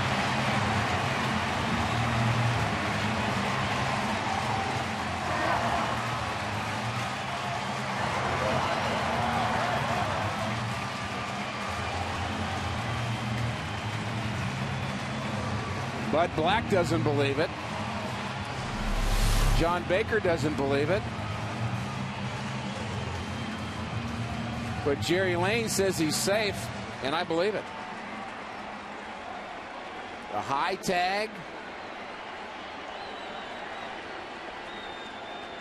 Baker tries to block the plate with his foot, but his foot's actually in front of the base, in front of home plate. And I think this is a right call. The throw beats him by plenty of time, but Baker has a high tag. And I say Descalso is safe. Good call. I agree with you. Rick, you've been in this game a long time, though. How many times do you think, percentage-wise, if a throw beats a runner to a bag, especially, not necessarily to the plate, is he going to be called out at this level? 95. Yeah. And that's what we just saw there. There's that 5% that goes the other way. But as the replay clearly showed, in our opinion, he's safe. Yeah, credit Jerry Lane, the home plate umpire, who's the crew chief here, for getting the call right. Really a gutsy move by Descalso, who was not breaking with the pitch, Dan. He kind of just got off the base a bit and then decided to draw the throw. And he couldn't stay. He had to decide either I did stay in a rundown and let Holiday get the third, or I try to score, and he tried to score.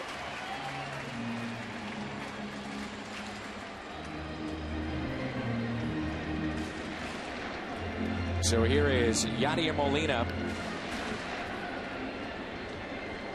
Fielder's choice and no RBI for Beltran.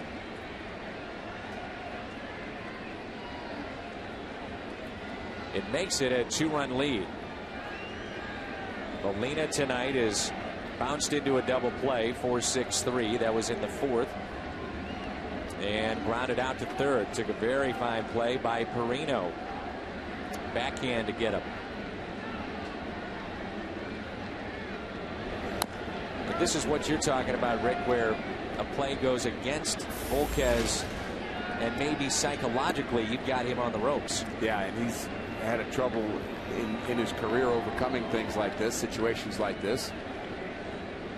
Sometimes as a pitcher you can be your own worst enemy, but he's an outstanding talent, no question about that. You see him kind of sighing a bit and looking up to the stars. Indication of some frustration for Volquez.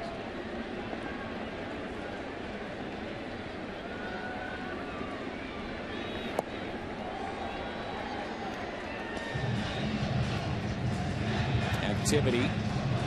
The Padres bullpen, nobody getting loose for St. Louis.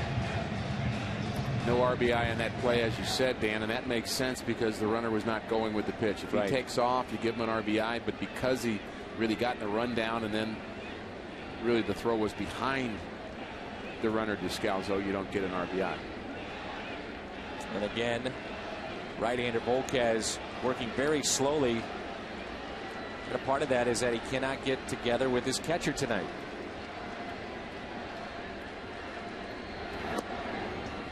Two balls and a strike. Still throwing hard. That one registered at 95.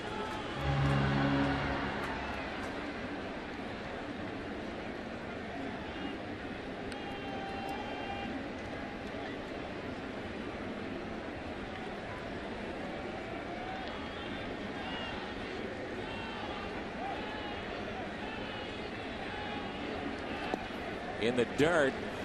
Very good play by Baker. He didn't catch that ball. Didn't backhand it. I'm not sure if this ball just jumped into his glove, but this is way outside, and somehow he's able to get his glove underneath the ball, and that's a 1 out of 30 shot at best. Volquez lucky there aren't runners at second and third right now.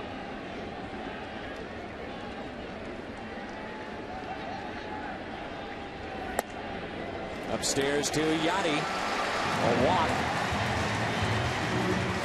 And the bases are loaded. Would this be something for Matt Adams in his first major league home run? They do have a lefty getting loose. And we remind you that the Krispy Kreme dozen deal is underway. If the Cardinals get 9 hits tonight, you're invited into Krispy Kreme tomorrow. Receive a dozen of their original glazed donuts for only $3.99 for St. Louis area Krispy Kreme dealers. Hinshaw's ready. Adams, the lefty, at the plate. Bases loaded, infield in for San Diego. They cannot afford to give up any more runs the way their offense has been sputtering. And Adams takes a ball. Just asking him to be patient at this point. You know he'd love to launch one. I'm very surprised, I don't know about you, Rick, that they haven't gone with the lefty, and we talked about it before. You know, this might be the ball game right here with the bases loaded, nobody out, a lefty up, and Adams only hit 237 against lefties at AAA. A lot of conversation going on the mound right now, too. Volquez has walked 3, and he's allowed 5 base hits. 2-0 St. Louis. Go pitch here. 1-0 to Adams. Check swing and a strike, 1-1.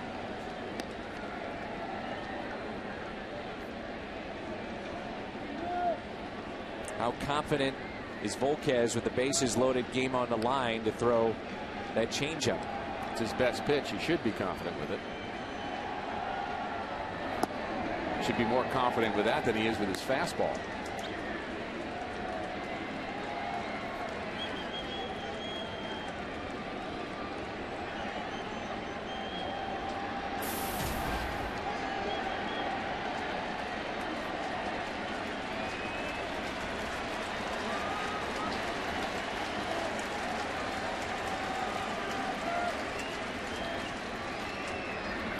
One-two is Sky. Shallow center, who wants it? Taken by the left fielder. So Guzman's got it. Adams can't come through. Bases loaded and 1 out. We remind you the Missouri Tobacco Quit line is available for you at 1-800-QUIT-NOW. 1-800-784-8669. 10,000 smokers in Missouri alone. 1-800-QUIT-NOW.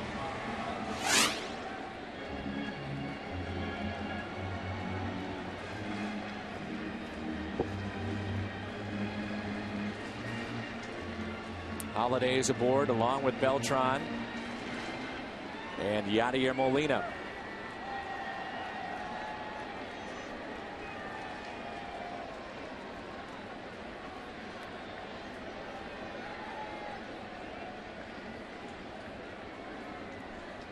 Cameron Maben playing extremely in right center field, kind of an extreme other way outfield positioning against Tyler Green. It's where he hit the long home run here yesterday in right center field, but that is as much as you're ever going to see an outfielder shaded the other way against a position player. Pitcher maybe. Green has been one of the hottest hitters in this lineup coming into play, 8 for his last 17. No balls and 2 strikes. They realize, the Cardinals do, he's such a good athlete with his speed. Even tried him in the outfield. Former first-round pick in 2005, but only a career .225 hitter. Green lines one in the left center field. It's a sure triple. The 0-2 pitch. And Rick Mike Matheny last night talking about, you see the glimpses of what this guy can do. Can he be consistent? Well, you love him and then you're frustrated by him. I think Cardinal fans would all feel the same way that watched him play over the last 3 years. We talk about how talented he is, and he is. It just doesn't always come out. But when it comes out, you know why we say it.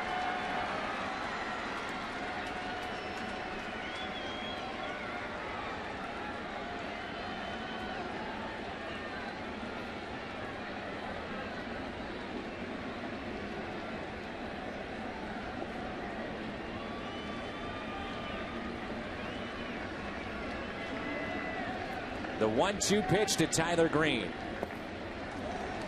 There are times when a pitcher is not only just crossed up with the catcher, but he's indecisive himself. And it isn't necessarily that he and the catcher aren't on the same page. He just gets ready to throw the pitch and then says, you know what, that's not plan A. And so steps off and wants to do the signs over again just because he's had a better idea.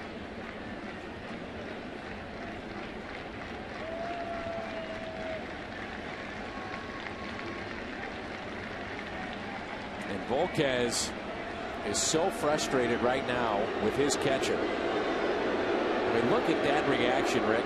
Yeah, that's not a good reaction. In a way, reaction. that's just showing up your catcher, isn't it? And he won't even look at him. Well, this is a battle between pitcher and catcher right now, and he's not even looking at his catcher, not even listening to him, and kind of bad-mouthing him when he leaves him out. I mean, you can battle with your catcher. You just cannot do that in front of you battle your inside. Teammates. Yeah, you take it out of the camera's view, in the dugout, tunnel. And that happens all the time. Absolutely it does. But not on the field.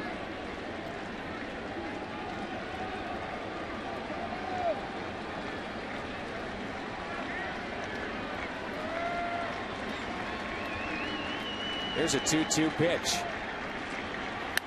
Ground ball, could be a double play. It's botched, and they'll get the man at second.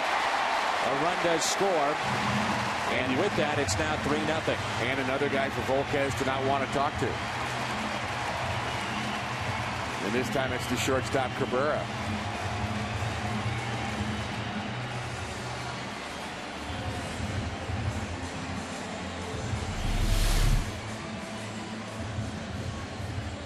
All right, Rick, I'm going to ask you now, you're Bud Black, and you're watching what's going on the mound. Bud Black spent 7 years as a pitching coach. Oh, by the way, he pitched for 15 in the big leagues. Oh, yeah. I mean, so this isn't a position player at the helm here. It's a pitcher. What is he thinking watching this? Well, he doesn't like it, for sure. Green steals second.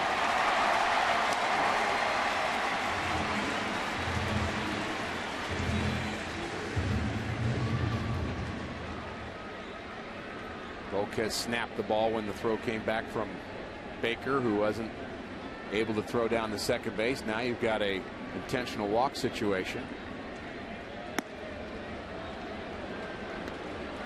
And if you're either Bud Black or Darren Balston, both the pitching coach and the manager, you realize that you've got a little instructing to do with Edinson Volquez, who's been around long enough to know not to do that.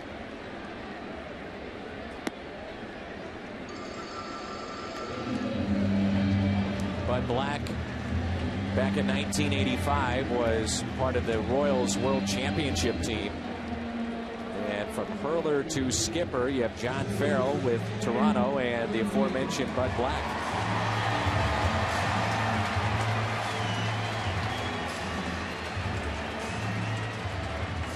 15 years in the big leagues, and Bud was part of that Anaheim staff.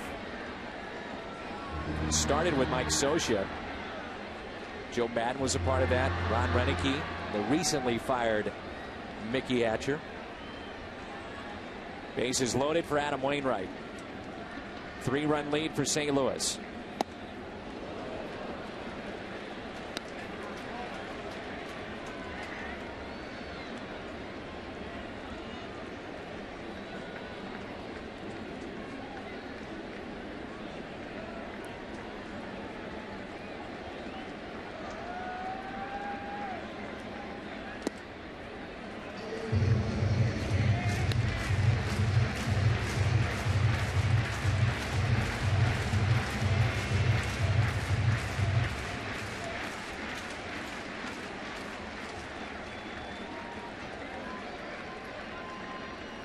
One pitch out in front.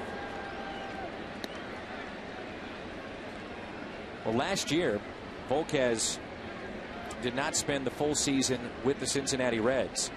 And what happened was he was their opening day starter and even spent time at AAA. He was only 5-7. Dusty Baker sent him down. And Wainwright will have to sit down after the strikeout of Volquez. It could have been much worse. It's 3-0. 5 hits tonight against the righty.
Because you're afraid they're going to hit you, as in the gap or take you deep, and then there are guys that are afraid are going to hit you with the baseball, and that would be Matt Holliday. And so not wanting to pitch to him wouldn't be so much a function of his ability only, but just the vicious cuts that he takes and kind of having a little fear factor when he's at the plate. You can now admit to it. Was there a guy? Dave Winfield was like that. Andre Dawson was like that. I mean, you were literally, I was, at some level afraid to pitch to them that they might hit a line drive off my chest. We don't ever think in those terms, do we? Where the pitcher is, it's always about a guy throwing hard when you're at the plate. They hit it back harder than you throw it. Right. Good point. Here's Alonso, and we're underway here in the 7th.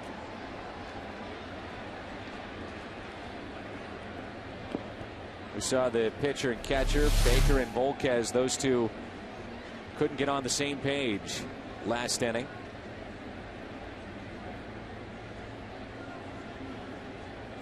Volquez still not looking him in the eye. Alonso with a base hit out to left. Leadoff man is on, and it brings in Guzman. Baker's making the effort. And you have to do that as a catcher. You don't want to lose your pitcher, even if you're mad at him. At some level, Baker is becoming psychologist right now. And Volquez not interested, apparently.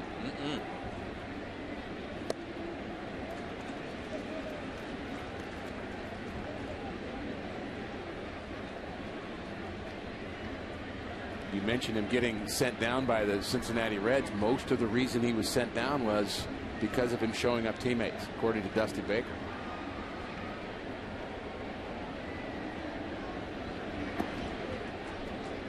On one side, you have Bud Black as a pitcher. The other side, you've got Mike Matheny as a catcher. I wonder what's going through his mind. He's been in this spot before. How about saying, hey, by the way, nice play on that backhand ball that I threw about 6 feet outside. How about saying that? Might help the relationship a bit. But you're right, Matheny and a lot of former catchers are managers in the big leagues. And you just can't have that. 1 ball and 2 strikes. Meanwhile, Adam Wainwright looks like Adam Wainwright.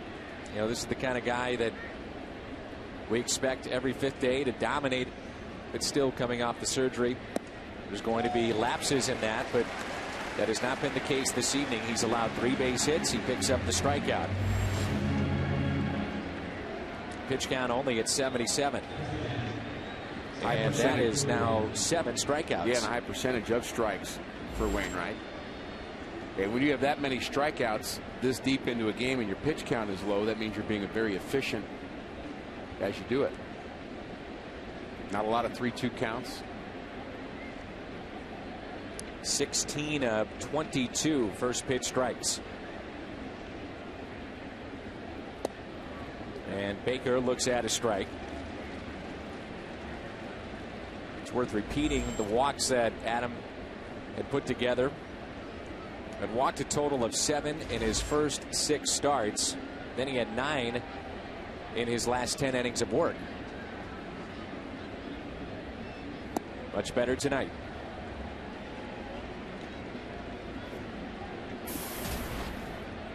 Baker just trying to keep his wits about him as he's got a pitcher self-destructing, and you know, a little bit of credit, or at least understanding Volquez's way, as that was an ugly inning.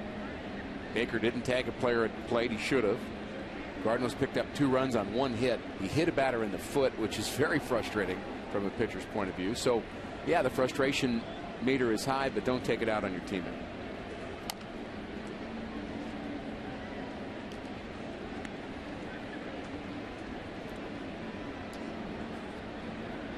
Where do the Cardinals go with the injury with Matt Carpenter? According to the front office, Zach Cox is not hitting. Hamilton really hasn't hit. Pete Kozma isn't really hitting. But if you need a glove, he'd be the guy. Find out more after the game tonight. In the dirt, blocked by Molina, evens it up at 2-2. Ryan Jackson, Pete Kozma were infielders that the Cardinals saw a lot of in spring training. In fact, Jackson seemed to maybe overtake Kozma a bit. Stayed with the big club longer, got a little more playing time. Cox will be there at some point, but I think if Matt Carpenter's not able to go, you really need somebody with some versatility. I don't think you can take just a corner guy. I think you need somebody that maybe could play third base, the outfield. A utility type player, and there just aren't a lot of choices there. Jackson hitting .307, the best of the bunch right now. The 2-2 pitch. Jackson, primarily a shortstop, played some second base in spring training for the first time since high school. Cardinals want him to learn to play second base.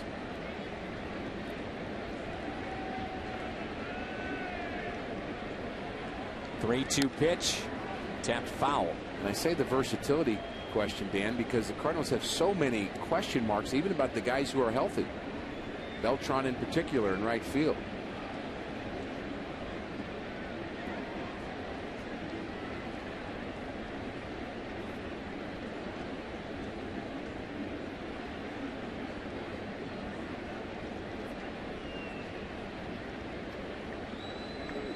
Here's another 3-2 from Adam Wainwright. This time the runner goes. A fly ball out to left. Here comes Holliday. Makes a sliding catch. This will be a double play. Throws it back into first. Double play. The sliding catch by Holliday.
Wainwright 7 innings tonight, and he's allowed just 3 base hits. Volk has 6 innings, 5 hits, 3 earned runs, and Beltran snapping an 0 for 8 skid, a couple of base hits.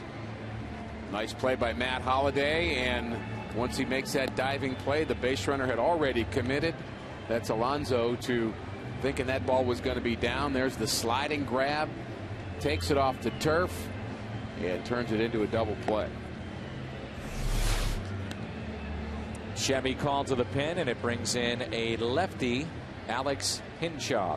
Hinshaw spent some times in the big leagues with the San Francisco Giants in both 2008, 2009.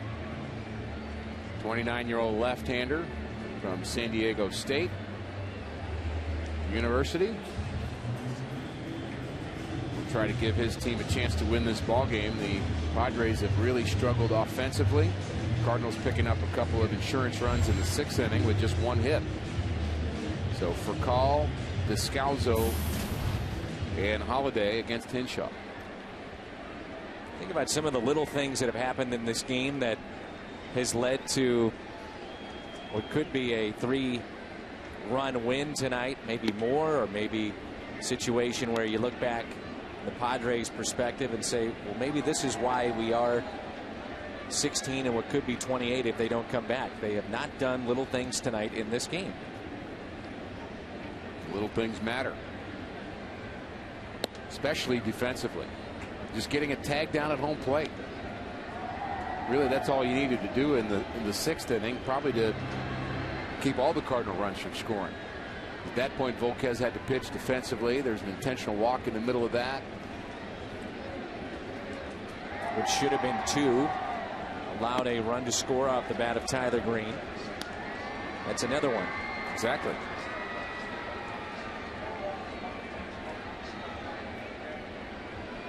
Hinshaw originally drafted by San Francisco back in 2000.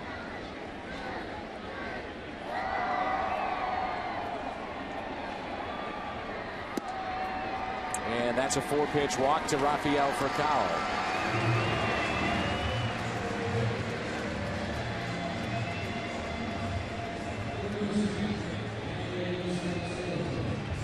There's a St. Louis flavor in that San Diego bullpen. Matt Palmer, who grew up a Cardinals fan, Rick, pitched at Missouri State. He's out there, and we've seen him in the past. Does have some big league experience, but a lot of family and friends. We're at the ballpark tonight.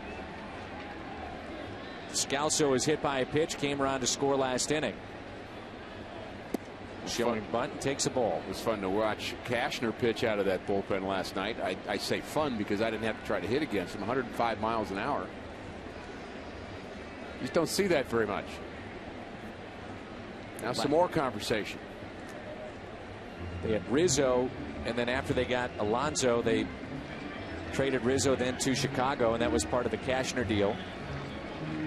Rizzo's the guy that a lot of people are talking about as being a centerpiece for the future for the Chicago Cubs.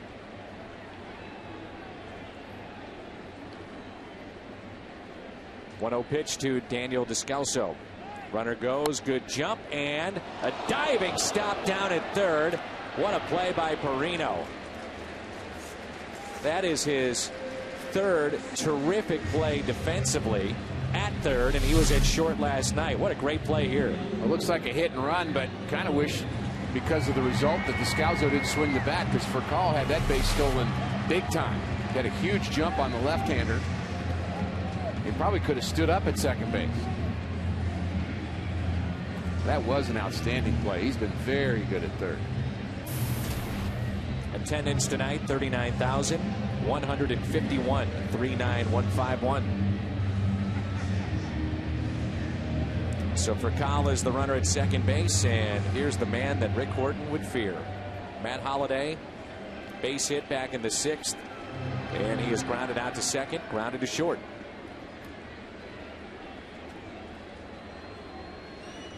I'm a little afraid up here watching him hit.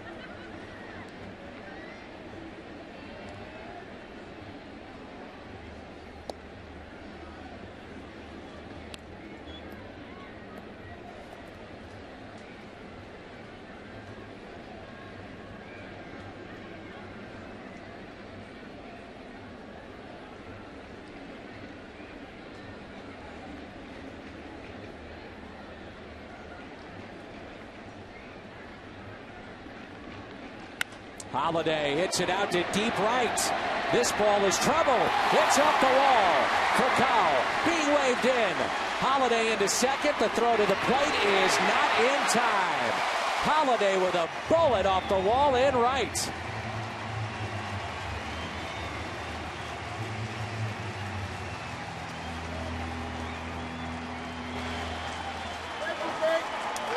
That's why you fear that, man, because of balls that are hit that hard. That is just an absolute rocket. It was a rocket, and it was so well played off the wall by the right fielder Venable that they might have had a shot at home, but the second baseman was lined up not towards home.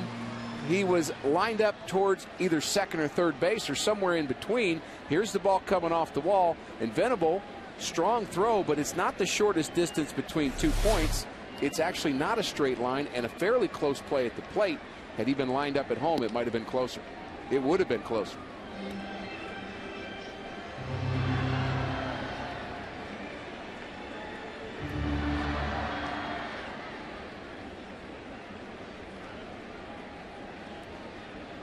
Chance now for Beltran. It seemed too, Rick, that there may have been just a little hesitation, thinking that Furcal was going to score easily, not realizing there could have been a play at the plate. And that's part of it. He had to hold up a bit because he thought Venable might be able to run that ball down. And again, here's the throw. It's just kind of offline. It's towards second base, not towards home. And a fairly close play at the plate.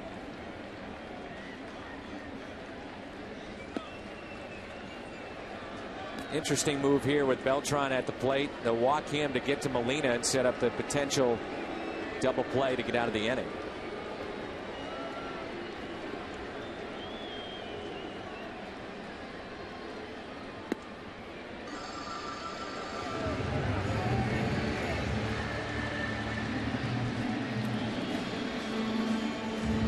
Molina was robbed at third by Perino.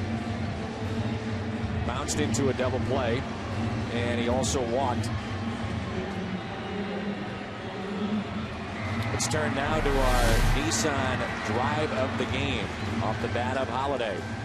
A little cutter that didn't cut, and Holiday drove it off the right field wall. Very close to leaving the ballpark the other way. Cardinals have a lot of players, Dan, on this team with power the other way. I'd say it's almost a team-wide description. You think of Tyler Green's power last night, Alan Craig, David Freese, Matt Adams now has good power the other way.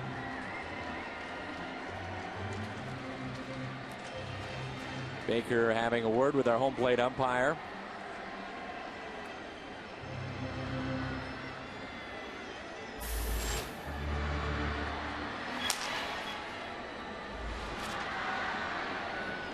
And there is Palmer getting loose. Matt Palmer.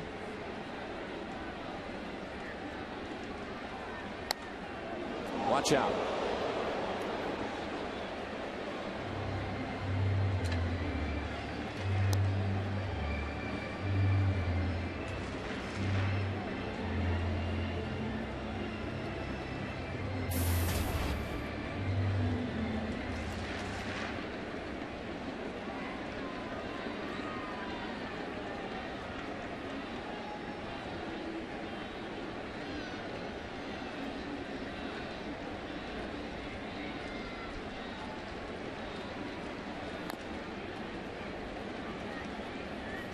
Two strikes on Yadier Molina. As we play here in the Cardinals half of the seventh. 4-0 lead for St. Louis.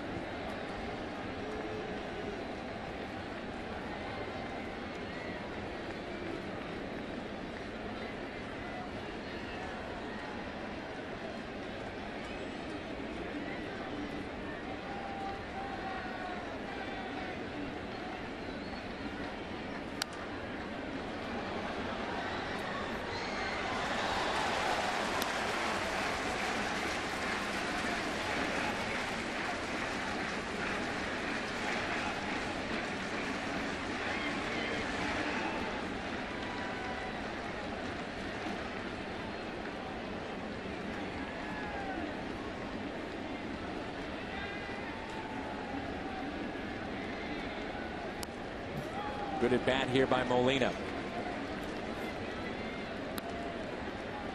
More pitches you see, the more apt you are to see a hanger. Spoiled off a couple of good pitches. Looking for that pitch Holiday got. Pitch up and away. And another 0-2 pitch to Yadier Molina.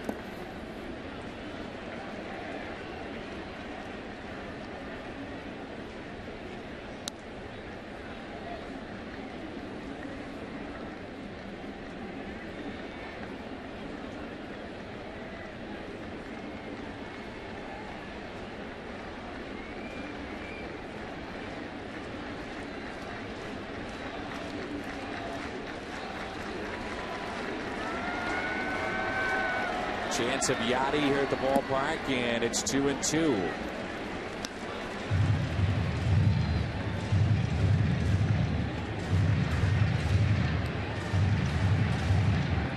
Darren Ackerfeld is the bullpen coach. The San Diego Padres battling pancreatic cancer and using baseball as his outlet, and watching the young man from Missouri getting loose.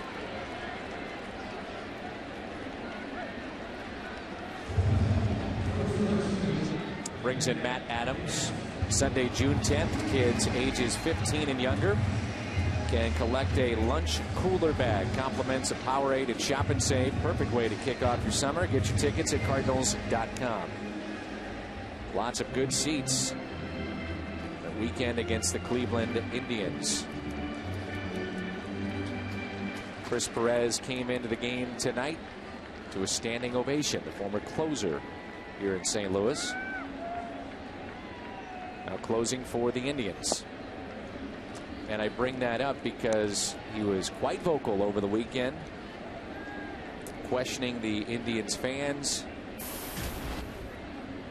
Paraphrasing here, but essentially saying, why would certain players want to come play in Cleveland?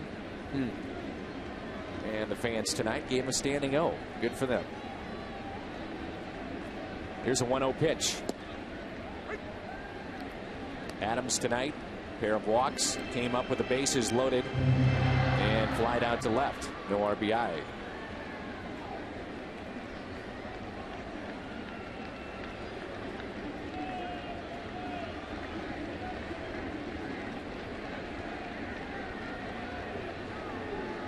One pitch. Adams, a ground ball weakly hit to the right side. Cardinals strand 2.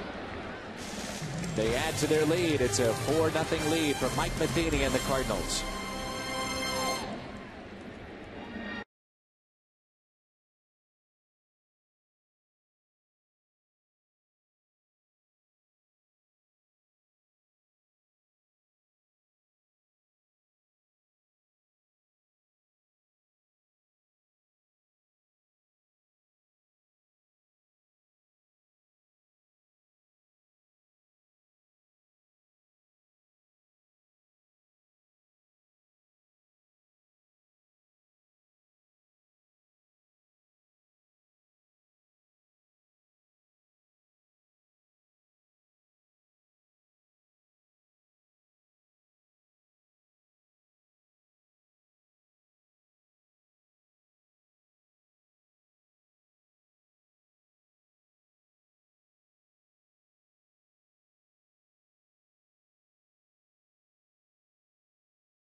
We're back, and it's Cardinals baseball on Fox Sports Midwest. Let's go to our studio with our Bommarito Sports Update, Pat Paris.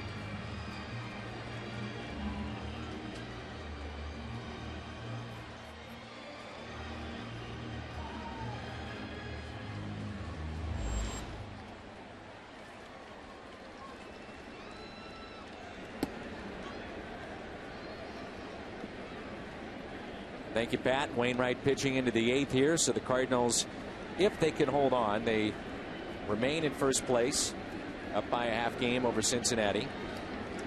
Cardinals would jump to 24-19, but still 6 outs to go. And in baseball, that can be an eternity. It sure can. A nice feat for the Cardinals to have been in first place since day 1 of the season. It was a jeopardy last night. Cardinal come from behind victory, kept them in first place. And I don't know that that really matters a whole heck of a lot in May, what place you're in, but I guess if you had your choice, you'd rather be in first and second, so why not? 3 hits allowed. It's a 4-run lead. Pitch is popped up. Left field line. Holiday is over, reaching in, and did he make the catch? No, he did not. That's one I know he'd love to have back. He's made a nice play tonight, sliding. Grab that turned into a double play. Fans gave him space. Yep. And I think get a glove to the head right about here.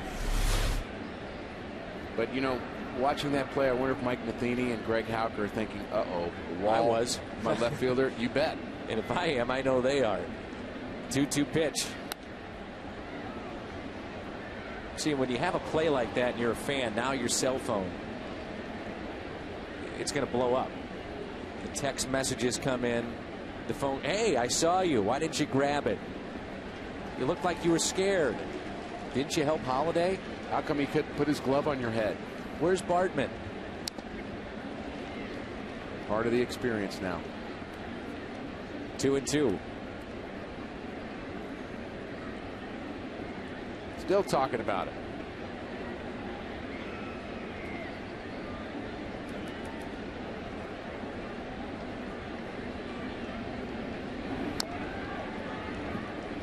How quick of a hook in the back of the mind of Mike Matheny would you have here on Adam Wainwright, knowing what he's gone through, the struggles he's been through, but he's only at 92 pitches. That bullpen is beat up a little bit right now, too. Good pitch on the inside corner and a strikeout. Come back to that in a moment. It's time for our trivia question, presented by AT&T. Who was the player to be named later in the Mark Worrell for Khalil Green trade?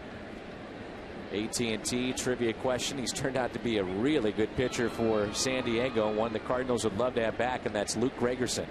I was with Tony La Russa the day that Gregerson became that pick, and he said, I have to use him in a game today, but I'm afraid that if he pitches, they'll take him, and I don't want him to have him because this guy's going to be really good. And he pitched in a spring training game, was lights out, and he became that player to be named later and has become a real good part of the Padres bullpen. He really could be a closer with the nasty kind of stuff slider. He's got great stuff, and he throws hard. So going back to that, now your thinking may change a little bit with 2 outs, nobody on, and thinking about what you may do with Wainwright. This is as deep as he's been into a game all season long. So you do have that thought in your head, but he doesn't look like he's laboring right now. So, you know, again, back to Tony La Russa, we learned from him over the years. You watch the guy, and you have to kind of see if he's showing any signs of laboring, any signs of tiring. Wainwright just seems just as sharp now as he did 3 innings ago. But there is a limit to that. I think if he gets up over 105 to 110 pitches, which he'll be at shortly, you know, maybe 8 innings is enough. At 96 now. 96 right now, and here's the 0-2 pitch. Curveball and a strikeout. Racking those up tonight. The K's for Adam Wainwright.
difference maker.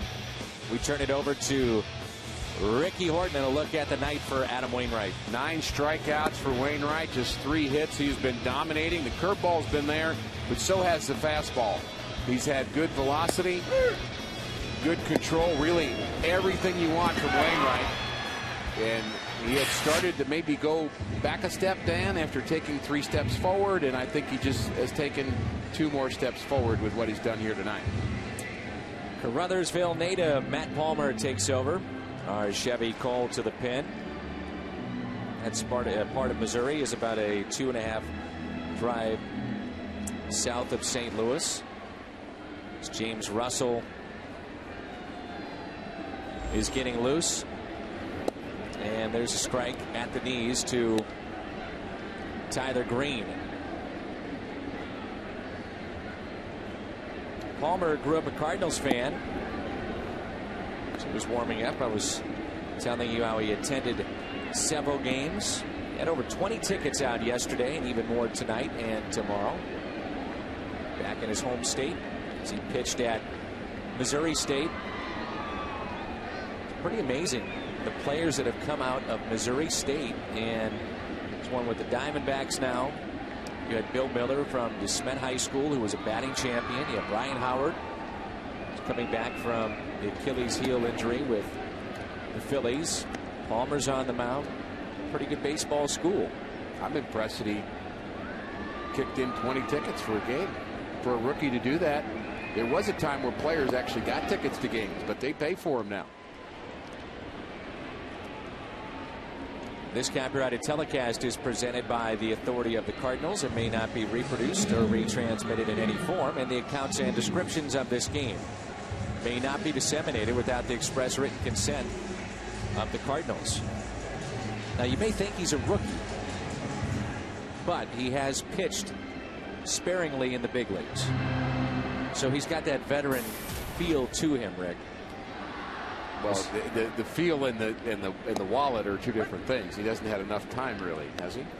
See, the wallet can be really big once you get a lot of time in, and then understand it goes away fairly quickly too. Well, it's a nice job to have, and there isn't a player that ought to be complaining about the benefits of being a Major League Baseball player, the cities you get to go to, and the people you get to meet, and as Tyler Green told about 500 kids before the game, he says, I get to still be a kid. I'm playing a game. A young fan asked him, you know, what's so fun about being a Cardinal? Or what's the most fun about being a Cardinal? He says, I get to still be a kid because I've loved baseball my whole life, and I don't have to fully grow up.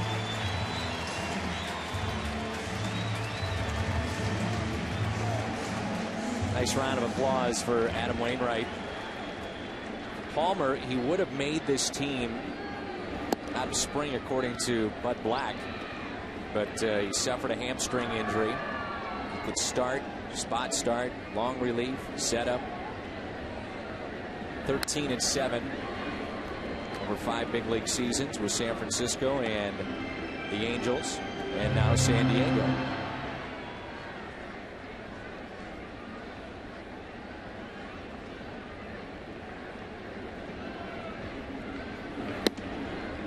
Sometimes you can be a kid and have a little fun in the dugout too. Why not? Adam reaching for it, and this will send us to the 9th. Nice inning of work by Matt Palmer back in St. Louis.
Baseball is brought to you by Smooth Bush Beer and Easy Drinking Bush Life. And by Taco Bell. Taco Bell, live Moss.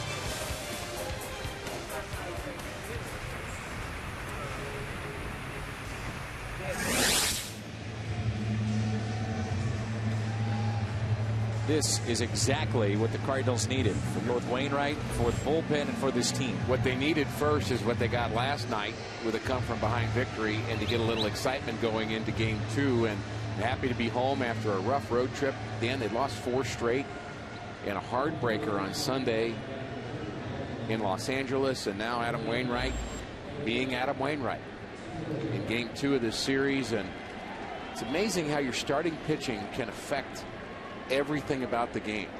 All of a sudden 4 runs is enough on 6 hits. You don't feel like the Cardinals have had offensive problems. And bullpen, you don't have to worry about it. The defense has been good. T. Cody is the pinch hitter and picks up a base hit to start the top of the 9th. Wainwright has struck out 9. Top of the lineup, the speed of Will Venable. 0 for 3.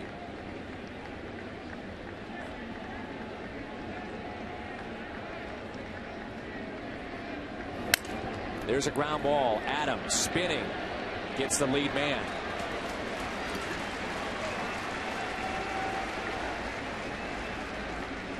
Two career shutouts. Maybe a bit surprising. You might think there'd be more than that with the kind of stuff that Adam possesses. Shutouts are hard to come by these days. Most managers won't let their pitchers go that far. You get the closer warming up, and you just kind of go to him as soon as possible. Bring in the guy blowing a 98. But in this case, Wainwright is, in Mike Matheny's estimation, deserved a chance at the 9th inning and deserved a chance to go the whole way. This will be pitch number 100. Taken low by Cameron Maben. Missouri Lottery Cardinals Live is coming up. Big story tonight will be Adam Wainwright. 1-0 pitch to Cameron Maben. Another base runner, and I think you take him out.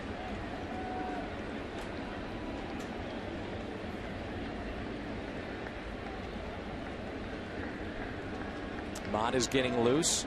Cardinals tried to go for the 4-out save from Mott last night.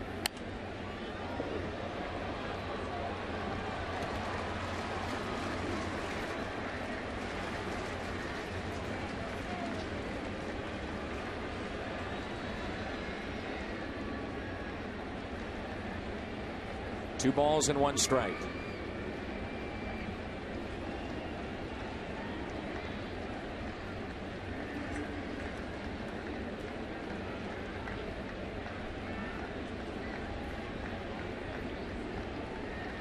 Cutter.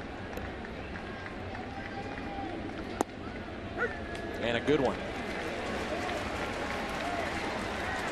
Sharp, low in the strike zone.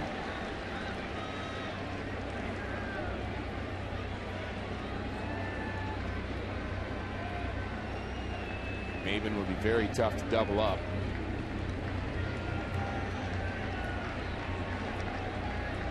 Two. Ground ball for Kyle charging. Only play to go to first, and he got out. Maben gets down the line, as you mentioned, Rick, so well. Wainwright just applauded Rafael Furcal for that play.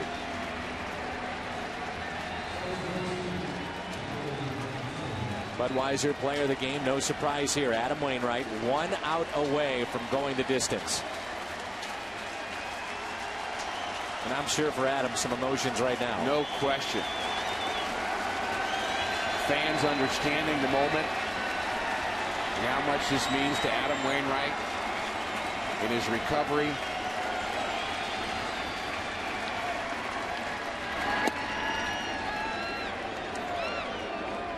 Ball 1.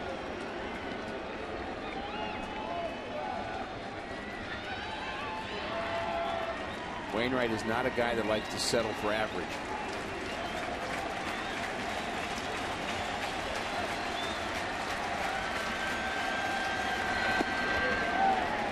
1 ball, 1 strike.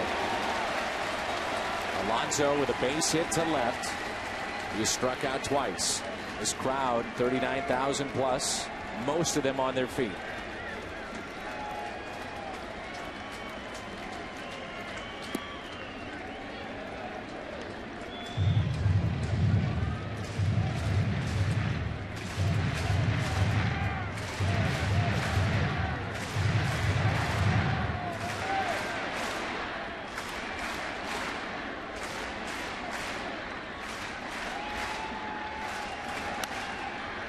Two strikes on Alonso.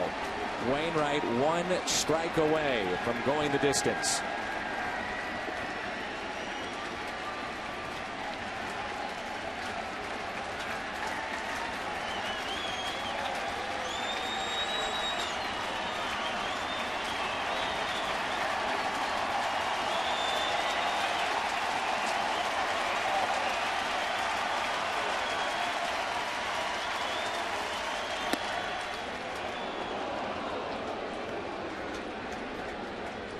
Mike Matheny is saying, please end it right here. I don't think he wants a decision that a walk would force. Pitch count at 109.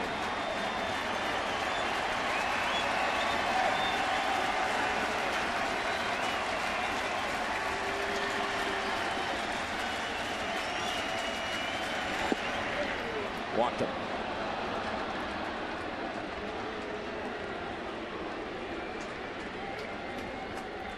This is why you're at the helm of the team, to take those decisions away from the players. And as much as you want that complete game for him, you know he's dying to get it, but big picture, is it the right thing to keep going? It's a tweener right here. I understand both sides of this, and I think Mike Matheny wants Adam Wainwright to be able to make a statement that he could throw a complete game, and he's all the way back. I mean 9 innings back.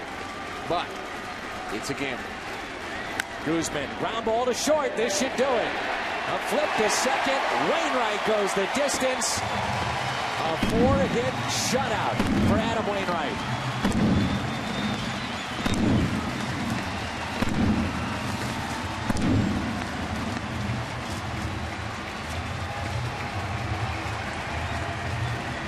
Wainwright all smiles, and he should be. He and Molina, the big hug, and his teammates sharing in the joy of the moment for Adam Wainwright. 3rd career shutout. Masterful performance here at Busch. Don't go anyway. We've got Missouri Lottery Cardinals live in our post-game show. It comes your way next.